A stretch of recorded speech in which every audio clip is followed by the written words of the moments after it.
And hello, good evening, everybody. Welcome, welcome to another champagne episode by us here at the Hard Knock Dice. I thought I centered myself beforehand, but I must have uncentered myself somehow. But hello, good evening. I'm Ian, the Dungeon Master for this champagne, and these gentlemen are our players for this one as well. And we're here to do another episode. So, brief announcement as per usual. We are still doing our charity drive for Extra Life, which is a children's charity, a charity that benefits children's hospitals across continental North America, meaning United States as well as Canada. Specifically, we are benefiting the Children's Hospital of Atlanta, and that's good stuff, and you should do it. Not to mention that you could win some cool stuff like a digital copy of Tasha's Cauldron and everything here in the next, I think, $180 or so, as well as a game mouse and gaming keyboard at the $2,500 and $3,500 marks. So open up your hearts and your wallets and possibly earn some cool stuff, and go take a look at that link that's down below if you're on Twitch. And if you're on YouTube, go to Twitch and then click on that link, because we're just inconvenient. Anywho, unless anybody else has any announcements they would like to make. I'm just gonna cough for a few moments here. That's immersion. Anywho, last week on the Ghost of Saltmarsh, or Gosm, if you prefer to abbreviate, our heroes wrapped up their business in Saltmarsh proper. Had a few more talks, noticed a few more things, like a bird watching them mysteriously outside of a shop. Actually, that was the week before last, wasn't it? I'm just fucking, or was it? I don't even know. They blend together.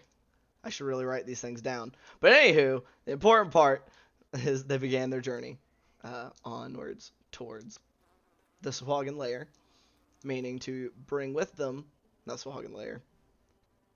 Well, ultimately the Sahuagin lair. First stop at the lizard folk encampment, aka where the front line is located, so where Eleander and all the forces of Saltmarsh and the like are gathering, bringing with them the lizard folk ambassadors there within Saltmarsh, as their business was kind of done with Eleander now headed to the front lines himself. A peaceful few days with a harmless prank being played by Gloob, as well as learning some things about ships, and talking to some merfolk who just unfortunately couldn't quite get the name of. He was a busy man. He made it out of there before you could snag it from him. It's real tragic. You'll be sure you can get it from him next time. We ended last session with them arriving, having gone up the river, and have now parked their boat outside of the lizard folk lair in the marshland, which I don't know why anybody would dispute this fact, but is a distinctly non-wooded area within these marshlands. So, gentlemen, y'all can see evidence of other folks there and about. A couple other smaller ships. It looks like you see like some smaller boats that are parked within the little cavern where y'all's boat is too big to make it into. That leads kind of to within the lizard folk lair proper. What would you like to do? And I'm gonna grab my iPad off my charger because I forgot it. My goodness. What time did we arrive again? If I recall, this was it was early the fourth day. Okay. Because y'all had 4 days, air quotes, of travel, arriving relatively early on in the fourth, so I believe it's probably a little before noon. Gotcha.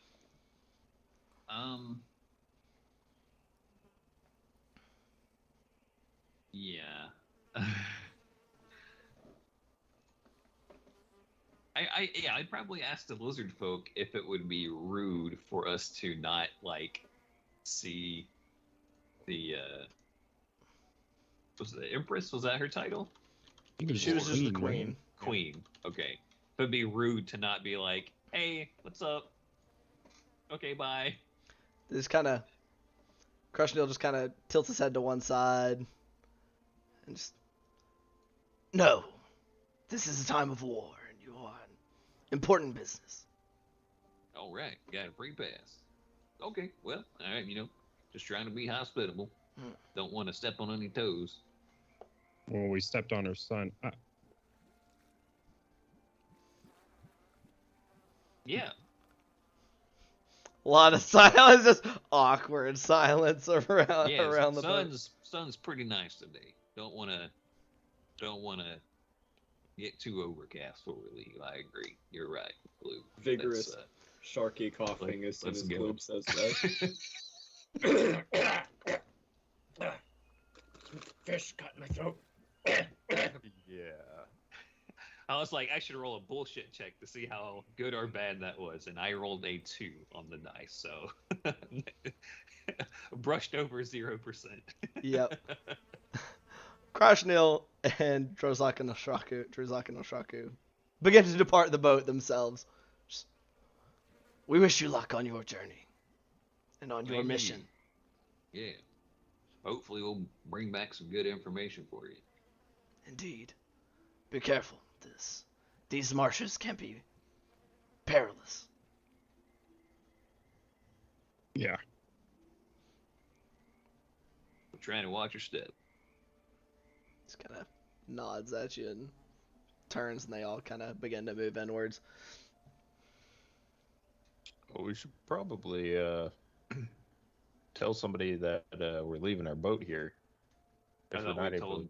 thought we told them that we were leaving our boat here. Oh, okay. Well, that solves that problem. Y'all told That y'all was a told question. those three. I Yeah. believe y'all told those three, but there are large number of folks out here. Like you can see, like there's some like human guardsmen that are a little like in the embankment, like a little up the embankment closer in, where there's actually like some solid ground to stand and keep watch on things. That are up there and they're just kind of like watching. They clearly don't seem particularly concerned by you guys, as you are not fish people. So they're probably y'all probably aren't the ones they're on the lookout for. Yeah. But Fair Well- enough. Were we trying to talk to Firebrand or leave a message for him? I feel like that came up last time, but I don't remember what we were trying to speak to him. I Someone think mentioned it. I think we're gonna try and talk to him about the information we found once we found anything out, but we haven't found anything out yet. Except for the fact that it's most likely Gellin Prime Water. Yeah, we Right. can send them that message if you want to. Oh, I wouldn't want to say it to anyone. Well, if we're having this conversation in characters, I don't think it'd be wise to say that to anybody but him, right? Because we don't know. Yeah, absolutely. No one else needs to know about it. I mean, Do we think that he's beat us here, or we beat him here? Like, maybe he's arriving himself right now. we had a day on us. yeah, I'd he say had we a get full there day of quick. travel with horses and the like. So I would say just for ease of everything that you figure he either arrived the same day or depends. We decided we weren't going to tell him that because he needed to focus on the war and not. That's right. That's right. So we're just going to start walking on the shoreline. Hey, Crush Neil, where you go? He was walking really slowly. He like stopped to like get a pebble out of his foot. Shut. Yes. He turns around. Just wanted to double check. It was all right if we leave our boat here, right? He looks at it. I think it should cause no issues.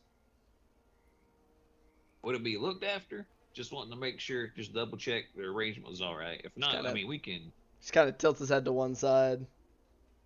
Looked after how? I don't know, if it gets a hole in it, don't let it sink to the bottom of the river. It's not our boat.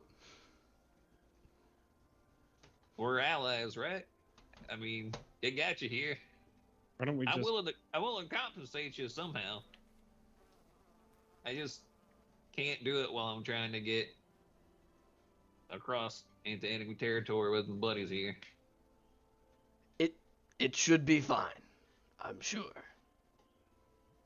Hey, that's good enough for me. I want to be in the boat anyway. Not exactly many shipwrecks occur when it is moored on the river.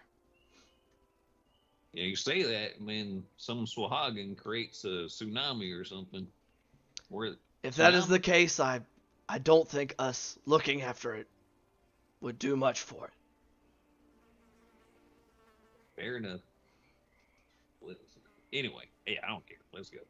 Did you say little tsunami? Is that what Yeah, little tsunami. little tiny natural disaster? Like a fourth level tsunami. About 30 foot long, 10 foot wide. Yeah, exactly. Little tsunami. Little tsunami. Tsunami with a lowercase t. Anywho. I'm pretty sure if Bart wrote that, it would definitely start with a T, not an S. or I mean an S, not a T. Excuse me.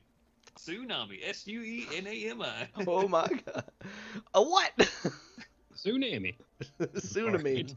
Focus up. I can't be as easily distractible as you guys. This is not good. Westward we go, along the shoreline. Okay. Blue will guide these guys. Y'all are not on the shoreline. Oh shit. Yeah, we went up. The base is previously it was a little over an hour walk, boat wise, probably closer to like 15-20 minutes. Gotcha. So It's not super far in. It was farther when you were on foot trekking through the marsh. parallel to. Right. Yeah. Sure. So y'all just gonna set out, kind of move through the encampments of the Saltmarsh troops and just make your way. Get this slogging on the road. All right. Let's take a quick detour. Like, let's take the long way around, go through some of the human encampments, and just see how they're faring. If that's okay with everybody. Sure. Yeah. Sounds good. Right. So y'all are gonna deliberately make your way through the encampments of Saltmarsh's troops. Yeah. All right. Sure. So y'all begin to make your way through the guards that are kind of watching the river. Okay. Give you all nods as you pass, and just go back to doing what they're doing. But y'all begin making your way through. Some people kind of look a little surprised to see y'all there, kind of giving you side eyes. Most everybody in here is a soldier of some kind, be they mercenaries or the militia from within Saltmarsh, or the like actual soldiers that Firebrand had brought with him when he came down to kind of manage things there at Saltmarsh. So y'all kind of stick out as being distinctly non-uniformed individuals. But you see a few, like, among the folks from Saltmarsh, a few some like recognition. Most of the mercenaries are just kind of eyeing you sideways, but they're gonna mind their business as long as y'all mind yours, kind of thing. But I know the main thing you said you were wanting to get a kind of a read of like morale. Yeah, just how people are faring as well. If there's a lot of sick and injured out here, like, was there a recent attack or anything like that? I'm gonna have you roll two things for me. I want a perception check and then an insight check. Perception is a 12 on the die plus 4, I believe. Yeah, plus 4 for a 16 total. So 16. Insight is a very impressive 6. Okay. As for perception, you can note it does look like there are some walking wounded around. Not a terrible ton. Like, the only wounded you see are walking wounded. You can kind of surmise that those that were injured pretty badly have all been sent back way as of Saltmarsh, or didn't make it. So they're not going to be just around. Insight check wise, outside of just what you can see as of physical injuries and stuff, you can't really get a sense of whether they're in high hopes or not. Just, once again, kind of running into humanoids, man. What are they thinking? I don't know. Was anybody else wanting to look for the same thing? Kind of. If we're gonna take a detour through there, I'd at least like to go and help out some of the injured, get back on their feet a little bit faster. No, nobody you see that's injured appears to be off their feet. Okay. Like, so all the people you can see, like I said, they're like walking wounded. Like, they've got, you see like one guy who's like got like his arm in a sling, but nobody who is not able to get around on their own. Some people with like their heads wrapped maybe from a head injury, or you can see some like bandages elsewhere. But it doesn't look like any of the seriously wounded are being kept in the marsh. Oh, so they're being shipped back. To Yeah, Saltmarsh. looks like they're either being moved back, or they're at the very least being relocated to a place that has less like bugs and chance for infection. So potentially inside the Right, lizard. they may be Okay. inside the lizard folk lair. They may have been Okay. moved to like a farther back line. You're not quite sure, but they're not It just feels- out here in the wet. It feels so weird to call it a lair when they're their allies. Lizard folk base. I don't know. I'm falling Headquarters? headquarters. There you go. Lizard That sounds folk better. HQ. Headquarters. The HQ. The LHQ, baby. That's what. Bart, do you have any vials on you? Any vials on me? Mm-hmm. Like for potions and what like? Something like that. I mean, I got some cups. I was thinking something that could be sealed. I have a lot of insect repellent. I think more than we'll need. I don't throw away the healing potion bottles. Blue like pulls out the glass and corks out of the bag of holding. Yeah, Yeah, we those probably will want to work. wash them first, though, if you're going to put other stuff in there.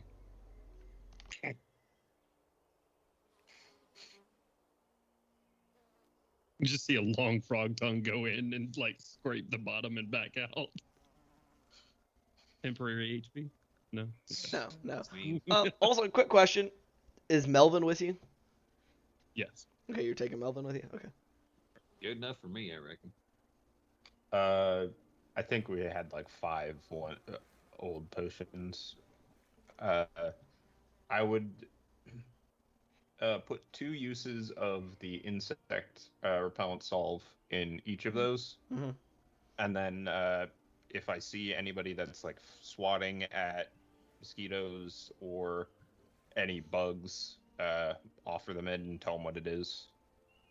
Okay, sure. I mean, I'll say easily enough. So you're carrying around 5 vials for a total of 10 uses of insect repellent. You very quickly hand out all 5 within Oh. like 20 feet of walking. Okay. You see just guy going. He just, what the hell? Oh, thanks.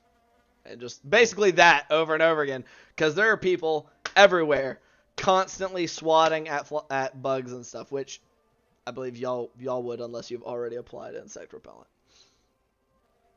So, which is kind of up to y'all. I They will also are offer it to the party They as are I apply some. everywhere. You have like 800 uses of that fucking shit, if I I recall. have 6. Oh, Is that after the 10 you just gave out? I have 50 after the 10 we just. that's a used. lot. How long does it last? 24 hours. Holy shit. Yo, Good I God. wish give me we had some of that. fucking real life 24-hour insect repellent. Holy fuck. Right? Hell yeah. That's effective. You know what? I bet we fucking reek. It probably Like, don't it's smell great. probably like some really strong, non-diluted for commercial Is this use the type root? kind of thing. Is this the root No, repellent? this No, is this is just actual solve. insect repellent. It is odorless grease, So y'all are just shiny. and it's waterproof. Y'all are just shiny. Y'all are greased greasy. up to go in the, Y'all just- excuse me, the marsh. Y'all just stripped down while you were still in the boat and just kind of lathered yourselves Blue looks up. exactly the same. Speaking of Yep. stripping down, we do need to do the Oh, yeah. plate stripping down. Oh, y'all so want we the- might want to do that now. Leave it No. on the boat or something. No, I'm gonna carry that with me until we get close to it, because probably a lot of shit gonna happen between us and getting to that other place. And I'd like to have the extra metal between me and whatever trying to kill me. I mean, are we sneaking through the forest trying to go undetected, or are we fighting our way to the territory and then trying to sneak? Just real quick, OOC, so I understand. We're multiple days of travel on foot away from that place, right? Yeah, on foot, you were gonna be like a couple day, more than a couple days, because it was actually a little farther than the same distance y'all just traveled by boat to get here, to get from here to the Sahuagin lair, and y'all are now going on foot through a marsh, which is effectively difficult terrain the whole way through. Is that because it's soggy? Yes, it is a marsh. What if we have It's like water? mud. I can cast it as a ritual. I'm not sure how long does water walking last. I was wrong last Saturday. It is only an hour. Apparently, it's water breathing that lasts long. Yeah, water breathing lasts 24 hours. Yeah. I mean, sure. I don't see why not. Okay. Or at the very least, it'll help you avoid. I'll say it won't. Water walking won't help you completely get away from it because a lot of it's mud and muck, which isn't necessarily water. But it could definitely come in handy. The spell says water, acid, mud, Oh. snow, quicksand, or lava. Okay. Hey, if the spell specifies, then yes, it works just fine for allowing you guys to traverse mud without issue. Sure. I thought it lasted 8 hours. That's why I looked it up. I was like, no, I'm pretty sure it lasts 8 hours. I looked it up, and then it said lava too. Yeah. Nope. By all means, if the spell specifies, then yeah, it definitely works. Do y'all want the insect repellent? So Yes, it's still absolutely. days of travel, just not as many days and not quite as miserable probably. Though you'll have to Still stop sink and into the mud when we spend. make camp. You just have to stop and spend a minute. Was it because it's only a casting time of 1 action, right? Yeah. So just a minute and So- 6 seconds every hour to recast. I believe it's plus 10 minutes, isn't it? So Is instead it of 10? us Oh, moving, plus 10 minutes. I'm sorry. moving Yeah. at half speed, we'd be moving at, 5, Regular 6 speed, and then you would stop. Yeah, that's Spend what I'm saying, 10 5, minutes. 6 speed. Yeah. Yeah. Not mostly full speed with a little bit of like Somebody's We'll have plenty of pre-breaks. We can have snacks throughout the day. I'll try to prepare something before we leave every morning so we won't have big meals. We'll just have on-the-go meals. Yeah, we'll It'll be probably have fine. issues at night though. Oh, what do you mean? I just meant in. Oh, yeah. We'll try to have... Rest we'll is have 8 hours. Yeah, It's a long time. for sure. Yeah. All right.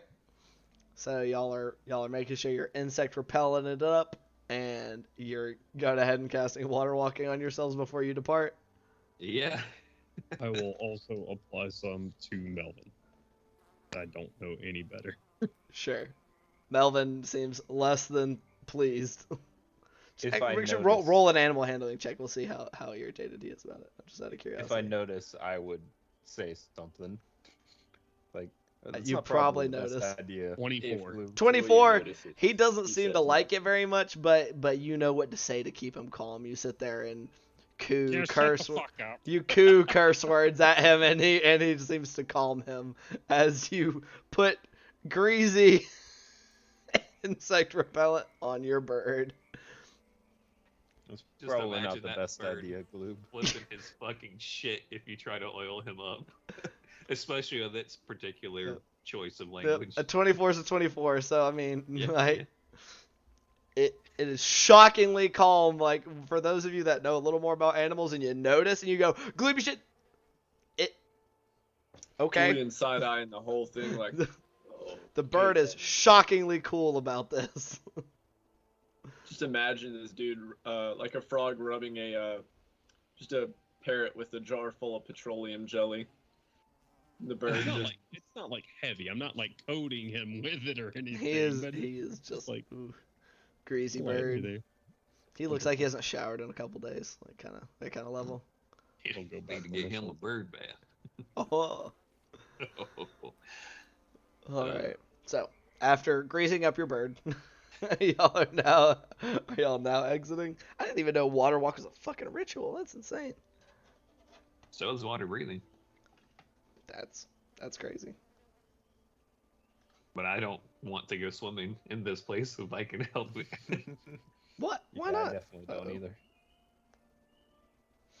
All right. I had a bad time last time I went swimming in this neck of the woods. I think everybody did. What? Why would you say that? Death saving throws. All right. Yeah, let's All right. pop out some cork, gather everyone around, cast the water walking on us. Nice little ritual. All right. sit there, do your thing. It's people walking at you weird, and then immediately afterwards, y'all like start walking and don't seem to sink into the mud at all. And all of a sudden, the looks you're getting are a lot more envious than confused.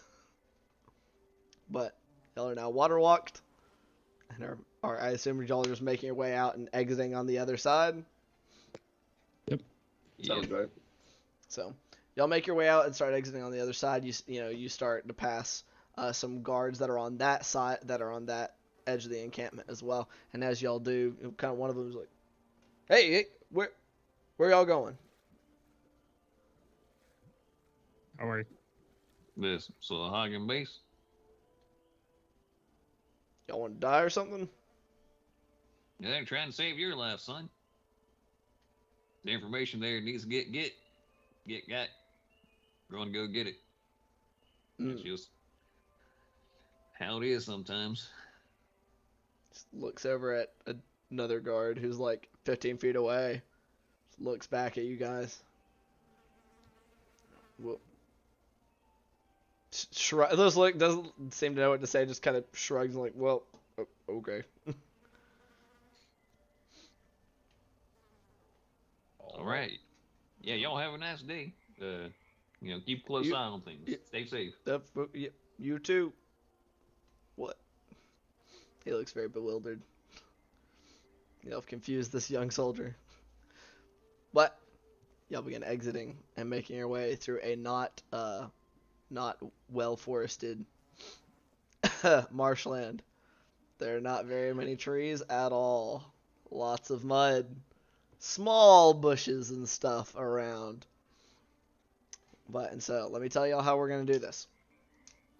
So, to keep things a little more exciting for everyone involved, both players and viewers, we're going to be doing y'all's traversal of this marsh as a skill challenge. Okay. So, and we're going to do it by the day. As this is a multi-day journey, y'all's number of successes versus your number of failures is going to determine your progression, or how far you get each day. Sounds good. So, this also means we're gonna cycle through people for those that don't know how a group skill challenge works. Someone will do a skill. You'll declare what you want to do, basically why you want to do it, what you're trying to accomplish with that skill. You'll roll it. The viability of what you're trying to do with that skill will determine its DC. So the more absurd it is, the harder it's going to be to succeed. All right, and we're going to have. This is not a full day, so we're not going to be doing the full number. Each day can consist of 5. Since we are doing about a half day, we're going to do 3 for this first half day of travel. So, who would like to helm the first skill challenge? Julian with survival, I would imagine. Sure. And we'll go ahead and say that is the justification for it is obvious. Keeping, track of where we're at using various and sundry survival methods. Julian's way better at this than Cody is. And then making sure we don't walk ourselves into a fucking crocodile nest or something. All right, roll it. Nat 20. Oh. Why would you? Are you sure that's a natural 20? If I move my camera, I gotta turn off my background. You want me to move my camera? No, you're good. Okay. All right. Yeah. As a victorious finger, all right, Kent? So, absolutely, with a natural 20, you are going. You're going. You guys circumvent, like you said, exactly like a crocodile nest, as well as what looks like an area that you think it looks like may have been infested with like poisonous snakes and the like. As you guys make it through your first section of this day, pretty easily, considering you're water walking. I'd like to dedicate that first roll natural 20 to Jonesy, who gave me the idea to put all of my dice resting max number up. It returned home. Big brain. All right. So, who would like to helm the second skill challenge of the day? I will. Sure. What skill would you like to use? In athletics. Do tell. Check. Well, I mean, kind of pushing through the marshes requires a lot of athleticism. How are you helping the group, though? Well, I mean, Like, if how are you somebody assisting the group? is struggling with like falling behind, I'll kind of help them through. Offer them a hand or a shoulder or something to. So you're gonna piggyback people as they need. Is that I what I'm don't think hearing? I can piggyback them. I think they're too heavy. But just supporting the group physically.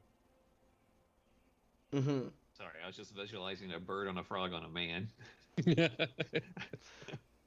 then I'm did sure you there's a visualize a log fly, somewhere. a fly on a bird on a frog on a man? No, There are no flies. He's covered in bug repellent. That's true. it's It's a true. very, very buff fly. Also, if there's any like logs or anything in the way, I'm. Okay. moving Um, them. It's so simple, and at the same time, roll an athletics check for me.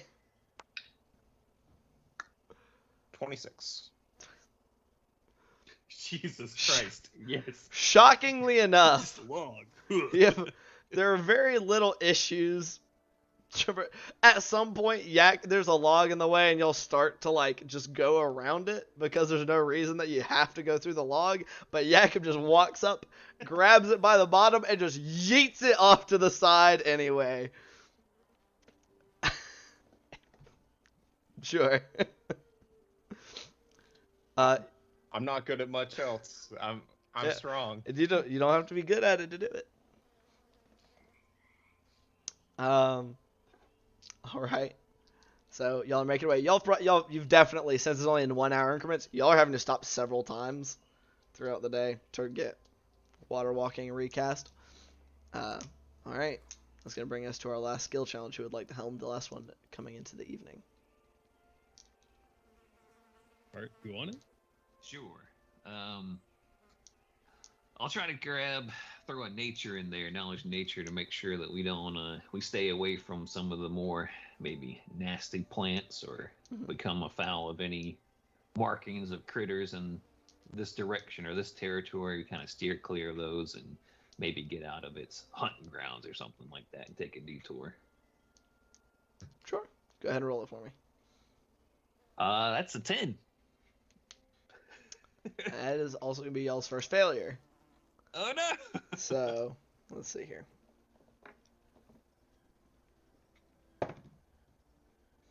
All right. Nat 20s count as 2? No, unfortunately not.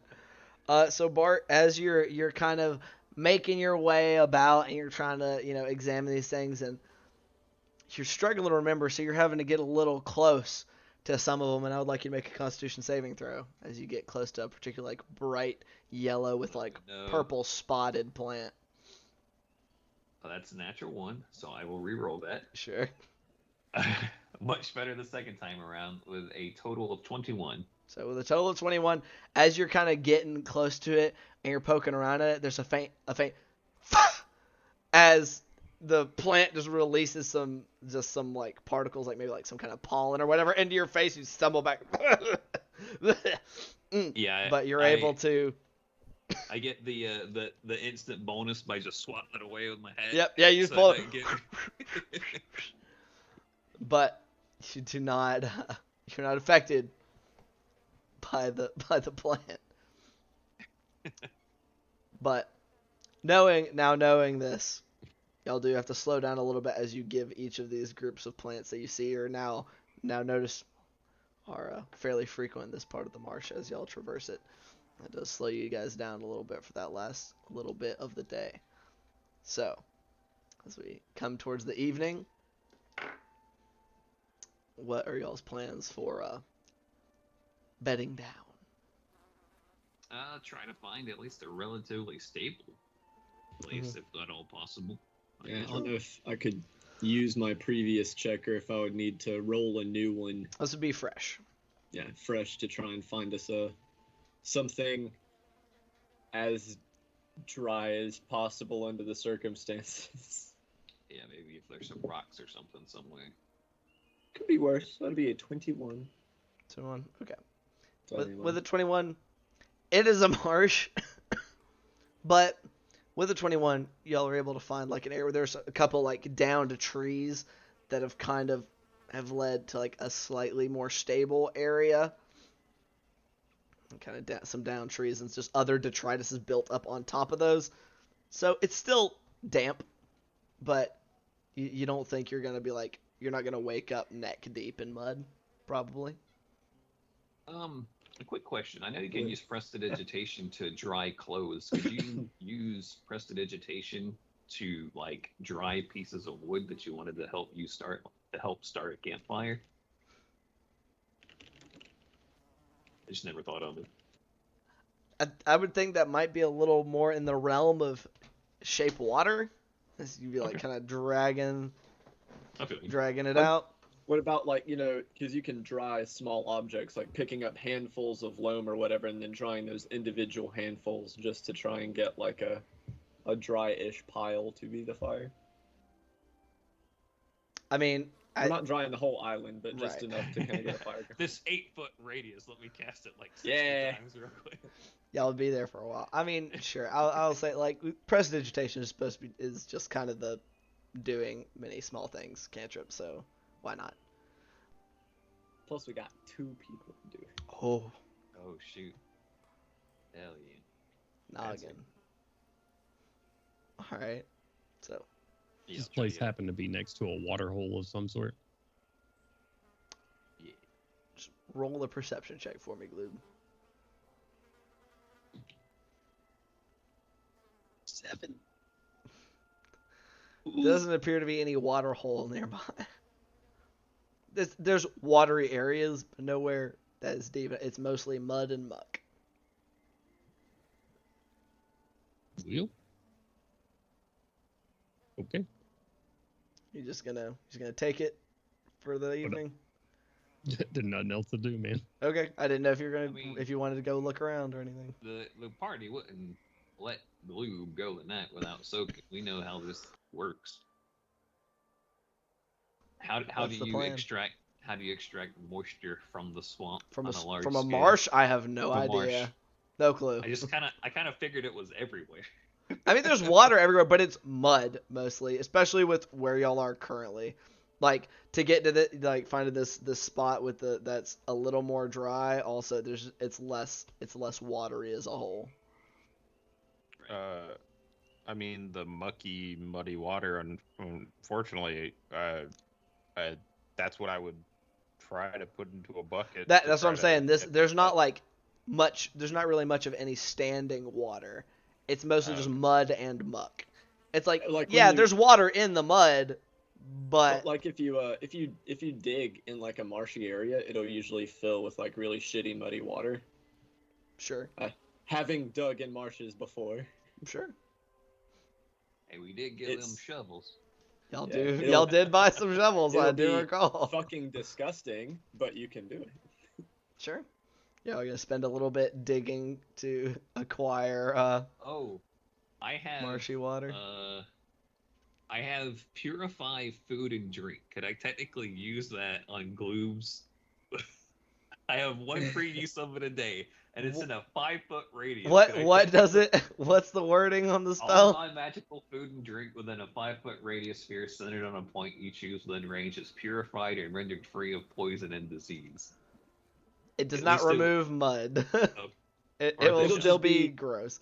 It'll be perfectly potable. It just won't poison him if there's any like E. coli floating around in there. It'll get rid of it. All that fun stuff. Create a healthy food and water. He can drink this muddy water, all right? Keeping my homie safe. Now it's a spa treatment and not just nasty muck water. It still smells awful. It smells like muck water. I'm gonna assume it smells like home. It does. Funnily enough, it smelled like home since you got here. So it was like, delicious. So yeah, I guess putting that water into buckets and then putting it into the foldable tub so he can be inside of the tiny hut. Situating it inside the hut. Sure. Easily enough to do. Just spending a little bit of time scooping and draining. Takes a little bit, but you get there. Bart, you cleanse the dirty marsh water. Hell yeah. You feel very sure that it will not poison or diseaseify your friend. That's good. I'm gonna All right. kind of just go, man, that stuff smells like the stuff my wife would put on her face when she's trying to relax. Keep her That gets skin clean. It's a look from Julian. What the hell? Why was your wife putting mud on her face to relax?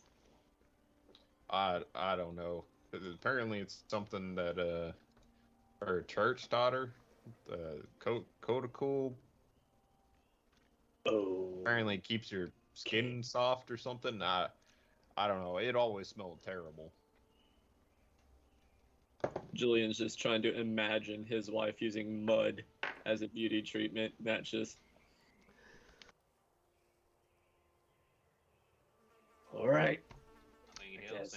sounds like it could work. I mean, half the time, half of them kids stay, just muddy all the damn time, and they never get any wrinkles till they get older. Stop getting so damn muddy. Might be some truth behind it. Yeah, so But I'm not going to get my beard muddy.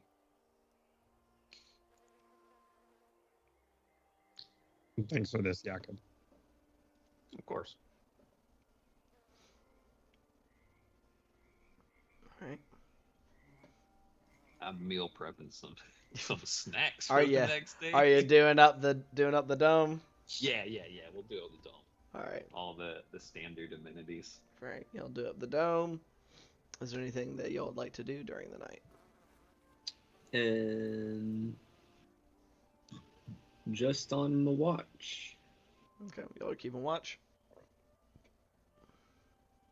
All right. Standard fare. I'll probably just at least make some comment before y'all bed down and have full bellies. Like, even with the smell of that damn tub, it still beats being on that darn boat. What's wrong with boats? Yeah, I don't mind the boat that much. It's not moving. I don't sink if I roll over in the night. Great. Well, you know what? I probably would sink here if I roll over in the night. I gotta be careful. Never mind. I retract that statement. At least it's not swaying, though. I don't mind swaying too much. And boats on as natural as being on land to Julian, so he doesn't even get what you're saying. Well, I'll see y'all tomorrow. All right. So, whoever's taking first watch, we'll just roll out some perception checks for me real quick.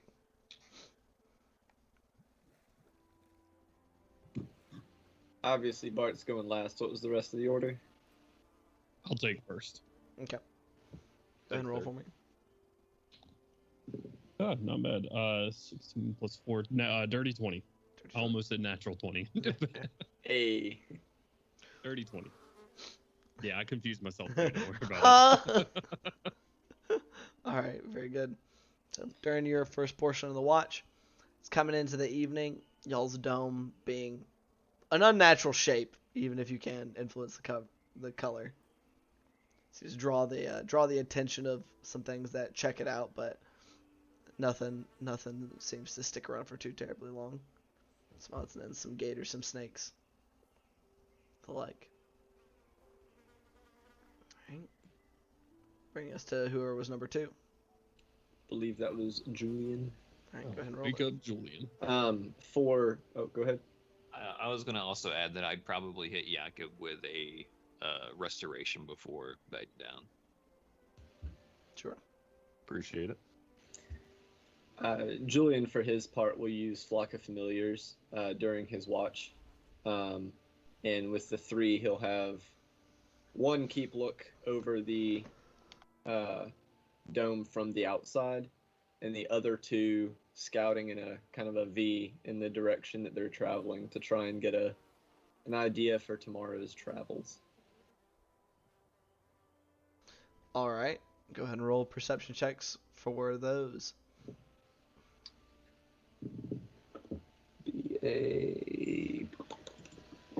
Should have this memorized by now, but I don't.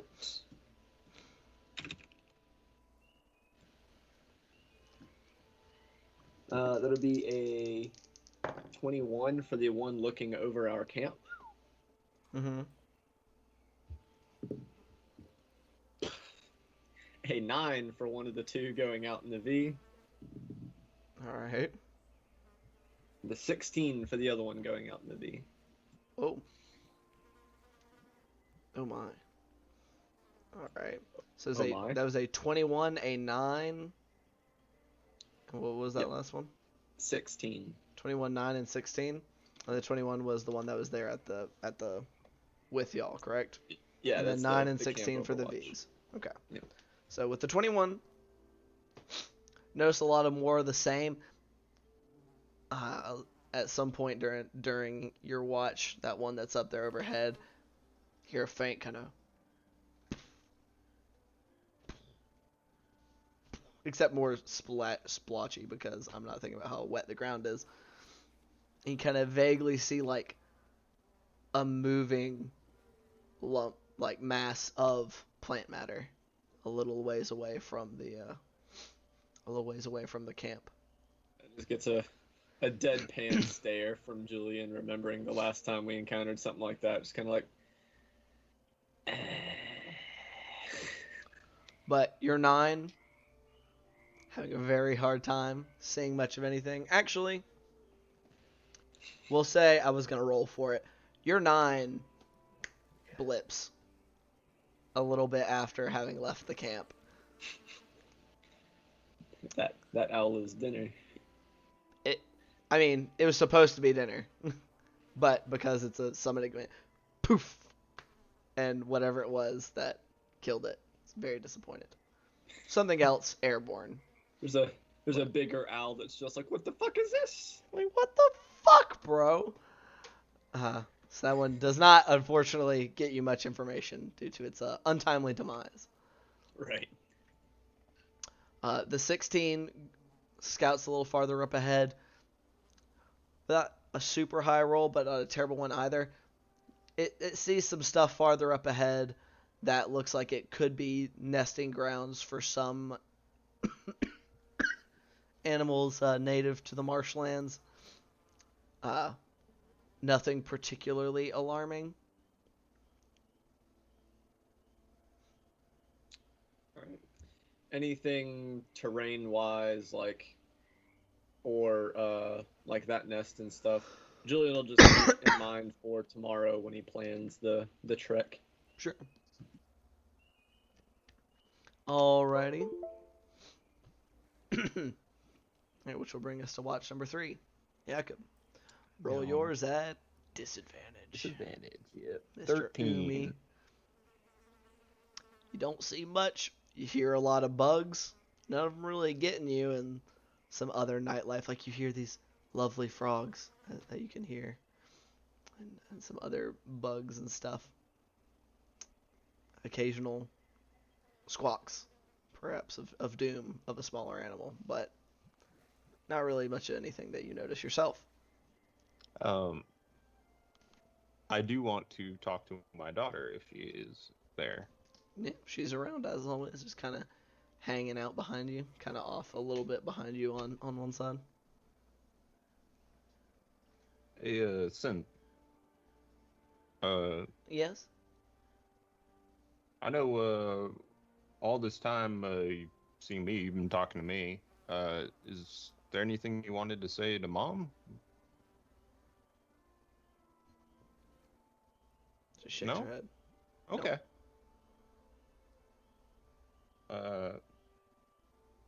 I was curious. Sometimes it seems like you get a little worried, and you help me out. You remember doing that? I remember getting scared, but I don't know. I yell a little bit. Hmm.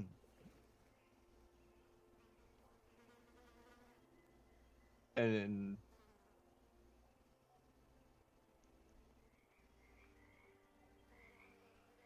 It's kind of so like you do remember plucking doing at that? her skirts.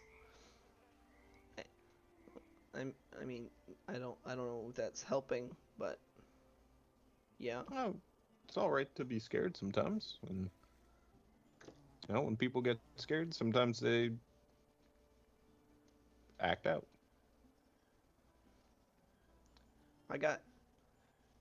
You always got you. I got in trouble when I acted out. Well, She's kind of little pouty face at you. it's all right. Just sometimes it can kind of distract me. So it's bad. It's not bad. It just can be distracting. So that's why I was wondering if you, you remembered doing it. So hopefully in the future when you get scared, we can do something else. I'll try. All right.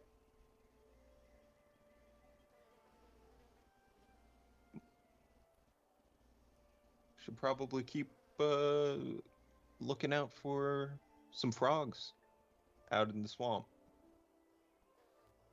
I saw a big one earlier. Oh, you did? Yeah. What was it? Gloop? Just kind of floats to looking over. Our Gloob is sleeping and looks at him for a moment. And... Oh yeah, in his little tub of muddy water. Turns back. No, Yeah. it was green. Yeah, he's kind of pinkish purple. I'm not great with colors. Yeah. I've never heard Gloob croak like those frogs out there. Seems to think. At least I don't think I have. We should ask him tomorrow about that. Okay.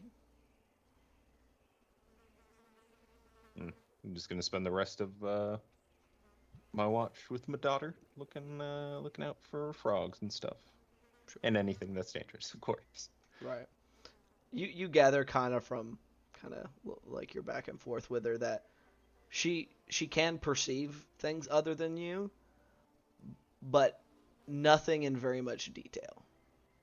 Okay.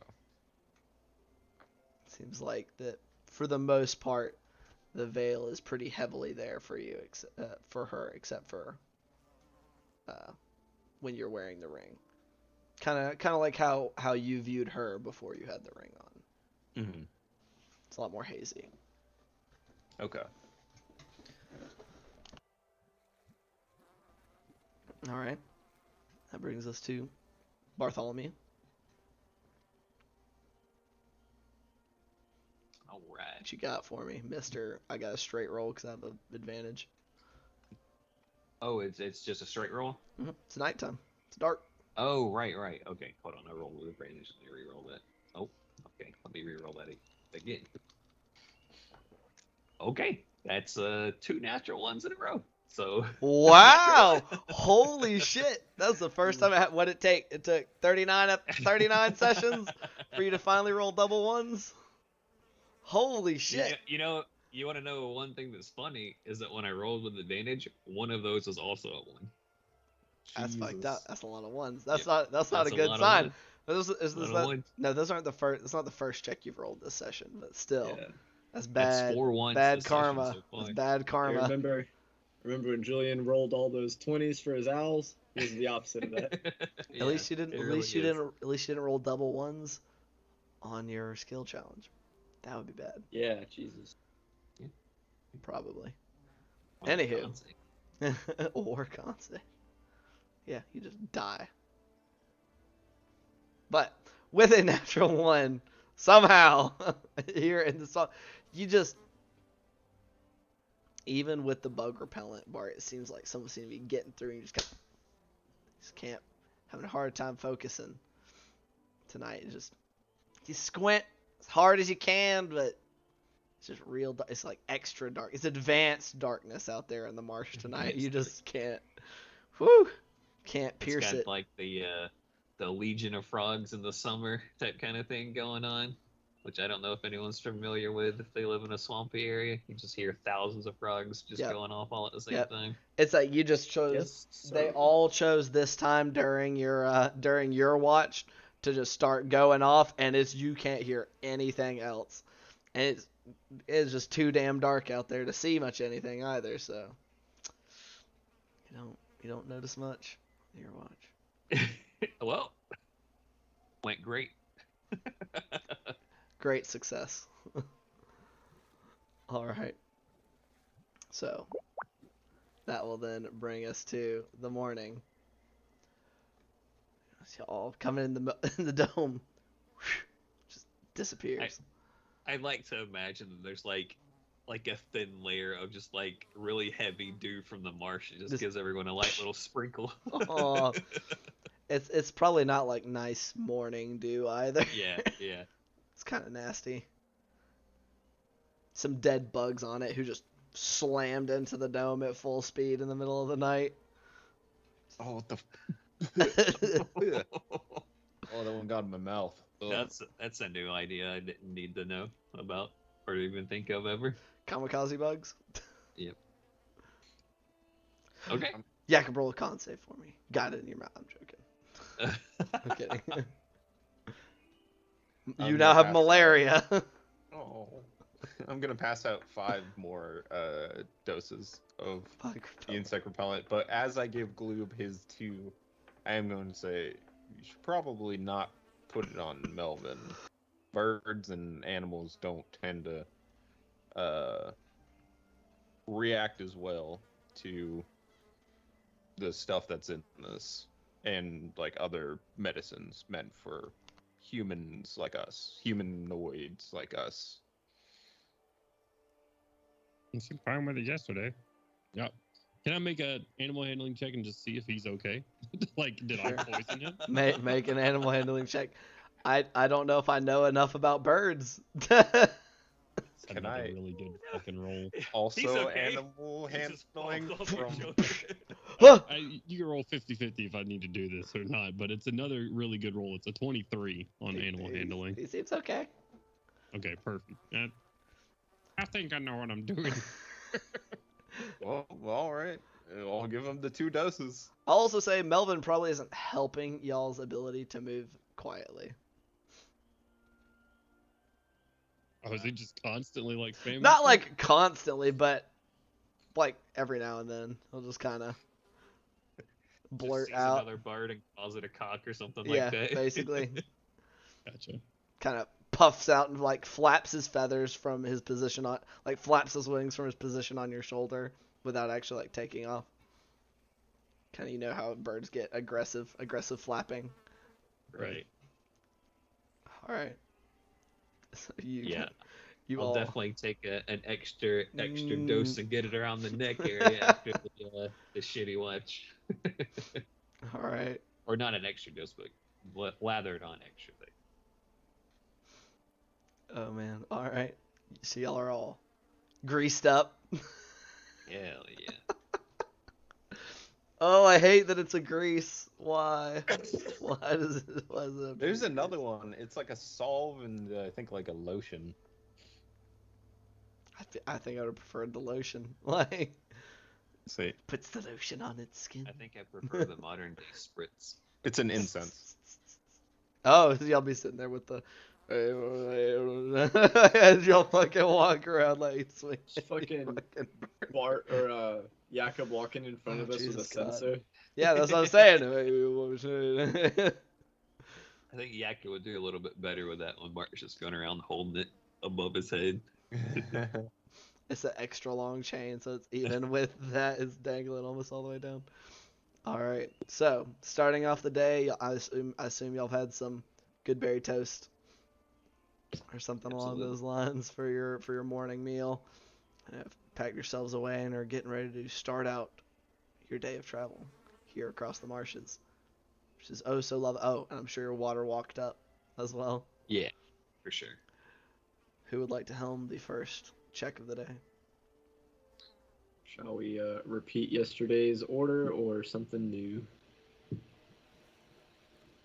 I will stealth ahead of the group and Okay. look out for. I'll just sneak ahead and sneak past all the baddies and stuff, and try to assist my party in waving them through. Like if I see something dangerous in one direction, I'll sneak up on it. I'll sneak away from it and wave them. So we'll do a little like some zigzags and whatnot to get away from anything that would cause us trouble. So you're trying.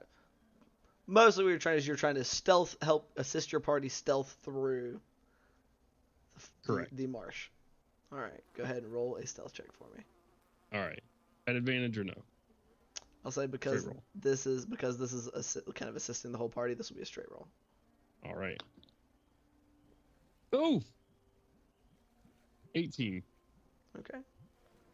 18 does do it. So, as y'all travel about,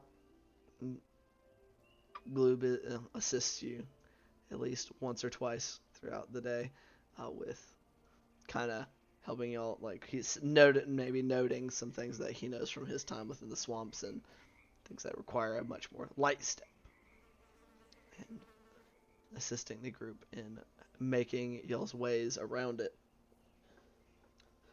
So there's one success for the day. Who would like to helm number 2? Julian will take number 2. God damn it, Alex. We're adults. We're grown. Come on, man. Rude. I was already skeptical when you said who would like the helm number 2, and then Cody pops up and just says, Julian will take number 2. Julian just shits his pants right there. I would hope with the regular process of the dome that everyone would be a little bit regular by this point, okay? The toast is helping everyone have a natural. Y'all probably, well, actually, because of the toast, y'all probably aren't like very regular at all. Y'all don't consume very much food. It's kind of concerning. Like I'm so disappointed we're having this conversation. I haven't shit in 3 days. Like, It's very efficient, okay? would you say it's very efficient? Yes, I would. Oh no. If that Yeah. actually was a problem, I would be adding tiki root to the. Julian will use her All right.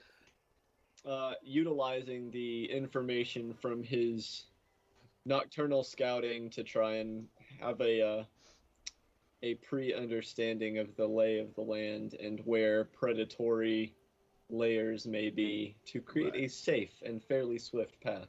Sure. It is not the worst I have ever rolled. Not a 20 though. That will be another 6. Dear God, not a 20. Something Hey, I to like note, I will say, in the interest of fun, the more the same skill is used, that in and of itself will increase the DC of a check.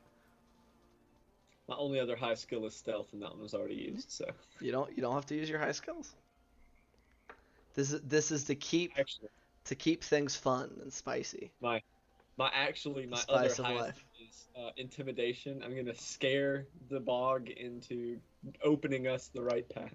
People have tried. This is not unheard of. I've seen it happen. Didn't go super great, but hey. All right. With a 16, I will say you just barely scraped through with a success. Oof. I will try to keep an eye on all the plant life after Jakob, I assume. Or who was it that saw the shambling mound? Was it Jakob or Julian? I don't know if Julian told you. It was Julian, and I forgot that I will totally let the next person on watch know. Well, Or I guess now that it is the next day, and I didn't let Julian, the next person you watch. jolt awake with the thought of, oh God, there was a shambling mound last night. No, I'll go ahead and roll with the fact that I forgot to say, and I'll just like bring it up while we're walking, like. Oh yeah, hey, by Yeah, the I way. hope I don't see that other big pile of plants I saw last night. What?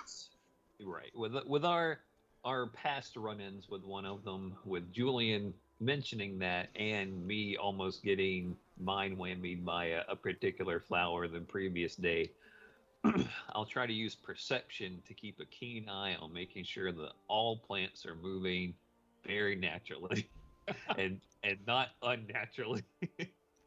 Okay. So as Which is to say, not at all. Yeah, which is to say, only with the wind or water, and not of their own volition. sure. All right. Go ahead and roll it. So 21. You note a few plants that look Ah, that way. oddly Let's conspicuous, go this. I don't even like the way that bush is looking at us. Let's go this way. but you are able to avoid them as you go. Bring us to check number 4 of 5 for the day, Oh no. which brings us to Jakob. Fuck. I'm sorry. Whoa! My options are like, another athletics check and push Hey, dog. fucking logs out of the way, or That check is gonna get very hard very fast. Yeah, I just know. so you are aware. I'm going to also do a perception check, looking out for the fucking assassin vines. Assassin vines. Okay. Things, and the shambling mounds, Okay. and gators. To note, this foliage that wants like to I kill said, us. repeats of the same check will raise the DC. Just want to make sure you're not surprised. Everybody has done all the things that I'm good at, and makes Sure. sense. All right. Go ahead and roll a check for me. That's an 8. An 8. All right. Just barely scrapes by. Yeah. It does not. That is going to be y'all's first failure for the day. And as you do fail, let me see here. You get attacked by assassin vines. I mean, I'm not going to lie. That was pretty fun for me. I don't know. I was having a great time. Yeah, That was you awesome. decapitate a beloved NPC. He had been around for less than an entire session. That is not a beloved NPC. It doesn't matter. You can have love at first sight even in D&D. He's a jackalware. What is there to He love? was our jackalware. I'll remember this for the next NPC that Gandwin likes. What NPC is Gandalf ever like? Himself. His parents. They're already dead. What do you want? What are you gonna do to them? He will Double Apparently a kill lot more. Obliterate them. I'll Jeez. bring him back just to kill him again. Already God, did that. He'll do it a third time. that's fucked up. God, the CR is just creeping up. Bro, these Sahuagin, they're getting buffer. They're fucking working out. They're out there taking steroids. Like, you just The see them Rocky getting Mountain. For the jacked. first fight, we're just gonna have to fight against a Sahuagin named like Sahuaginator.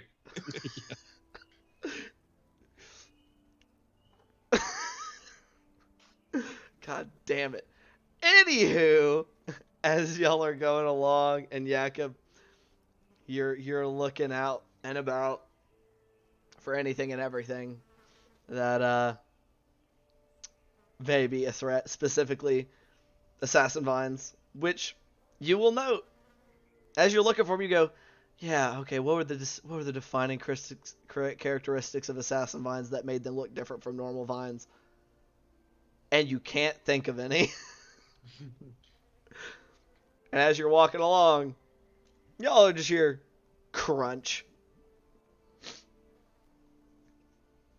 And y'all look around.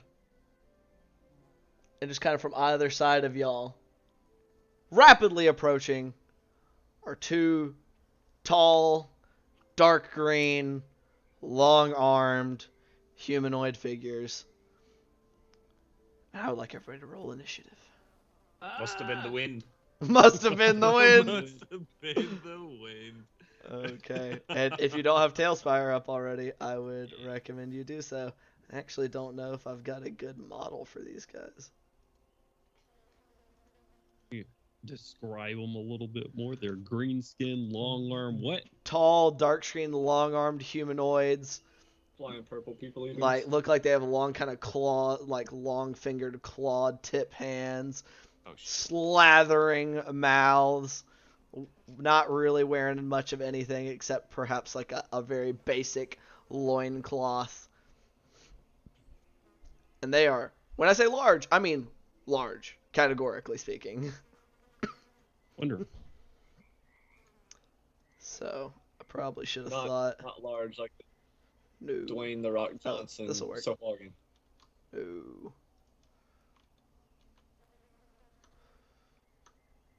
That's the issue with rolling on a table for these, is it doesn't make as much sense sometimes, but that's okay. This is some very very chill music. I got a harp playing. Hold on! Alright. I am a bad multitasker at the best of times. Just in the background, you see one of them just like chilling. Oh yeah, let's go like this. Yeah. Y'all, ooh boy. Alright, I got 3. We're still missing 1. Oh no. I have Yeah. a much better idea what those look like now. Yeah, I'm also I have flaws. Alright. I'm here, but I'm waiting on the GM. Oh, I guess you didn't come in quite when I summoned all the others. Where the heck is all my battle music? Dude. Oh, that's ambient. That would be why. I'm just stupid. Don't ask questions, guys. Yikes. I've got advantage on initiative too. That's rough. Oh, yeah. Welcome to me every single fight except for this one. Yeah. All right. And let's see if I can also That's mute what I rolled last time. this thing. Motherfucker. I'm gonna go first for once. I unless rolled the Luke was dice. better than me. Oh, And I thought it was a 19 see. on the dice. There we but it was go. not. and y'all all should all have control of these, of yourselves. As y'all have these 2 Alright. big old boys. They don't actually have clubs, just so you're aware. So, They drop their logs. oh yeah, and I should probably make sure that we're on the battle map It on smells here like too. they've been dropping logs out here. It probably does. All right, Senior. Map. Get back to the back of the line. You're not needed right this moment. All right, so I need to be able to write these things down. That would be the smart thing to do. All right. Hell yeah. And we want this. Yakko, have you needed any restoration today so far? No. Good question. I would have told you that I've been feeling better these last couple of days, like a lot better. Ooh, that's wonderful. I just wanted to make sure, in retrospect, if I needed to have that spell slot marked off or not. Okay, so go ahead and get those initiatives from you fellas, starting with 25 to 20. Wow, we're doing good tonight. 20 to 15. 15 on the dot. 15, 18 from Jakob. What was that? Okay, yes. Yes, So 18. 18, 15. Gloob, did you say you were in there as well, or no? Oof. Oh wow. I rolled the best for once. All right, and then I've got Julian at a 15. That's that one. I thought it said 18 when I rolled it. or 15 19, to but it was 10. 12. Okay. Oh, Bart. Oh Yeah, no. I rolled a 2 and a 4 for a total of 6. Okay. Oh wow. So I got Gloob at a 12. Oh, that's still better than what I rolled last time. I rolled just a flat 4.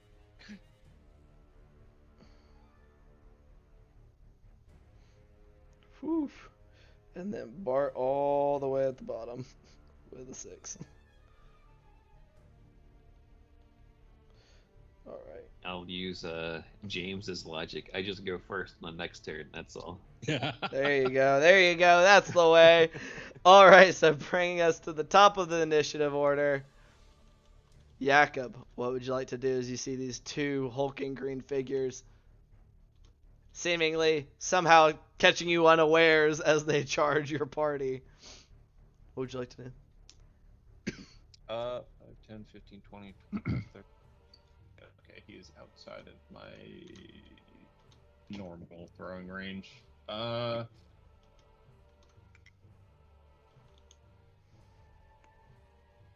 Yeah, I would.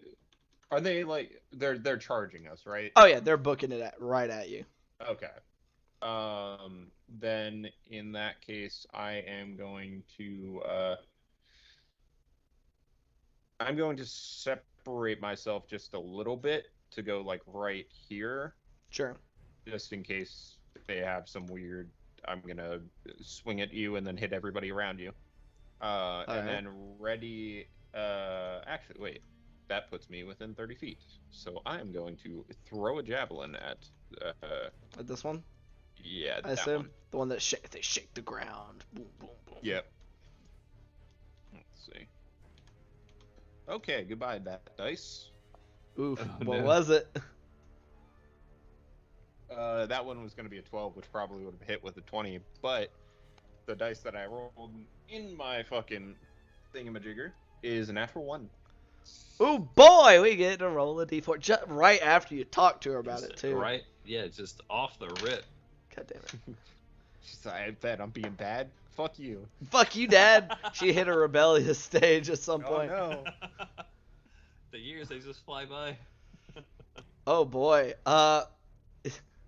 So just as you stand there and you get ready to chuck your javelin, and right as you go to throw it, she just can't seem to resist. The urchin comes flying up behind you and just had like both her hands, like, and as lightly as you can feel them because you can't get the full sensation of touch. She's just look out, Daddy! And as you just yeet the fucking thing just way off to the side, and just dread creeps through you as you become feared of the closest target to you, the closest thing, which I think is fucking. of the awkward creature going closest to you down. other than yourself. And so as you do that and you look over your shoulder, like as you miss and you look over your shoulder, you got your daughter, and just past her, all of a sudden there is in place of Bart, there is a horrific visage of terror. And you're very afraid of him. Okay, well, I moved 5, 10, so that's gonna be directly away from him is gonna be 20 feet. So So you're gonna move away from him? Oh shit. That's what it says. I have to move away No, from him. it does not say you have to move away from him. I thought fear is you Nope. have to. No. That's turn undead and some other There are- things. There are specific Right. fear effects that cause you to do that, but that is not an overarching Right. effect of fear. That you can't move any closer to Bart, and as long as Bart is within your line of sight, you have disadvantage on like attack rolls and some other things. I think you have disadvantage on ability checks and attack rolls while he is within your line of sight, and you can't willingly move closer to him. So you can stay where you were, but you can't get any closer back towards the group. Well, in the past, I had treated it as moving away, so I am going to move some distance away. Okay, sure. Maybe not the whole distance, but Okay. some. That's entirely up to you, man. And as I go, I am going to shout Aquamarine, and then throw a second javelin at the other guy. what? Yeah. Okay.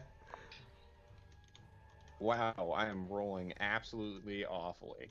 That's. Oh, our cameras are super fucked up. Oh no! What happened? Holy Wow, Jesus! big Blue was boy. a giant. I can get my face Lord. in it. I'm already fixing it. Oh damn. You also have Alex is the boss. You also have, I think, the stuff from the map on. You have like base 1 on. Oh, Oh, yeah, yeah, I you do. God damn it! I keep forgetting that it's separate shit. God damn it. Kitty, can I help you? Can you stop fucking with me as well? You little bastard. I am going to use a d6 for precision strike. Okay. Go ahead and add it all up and tell me the total. 13.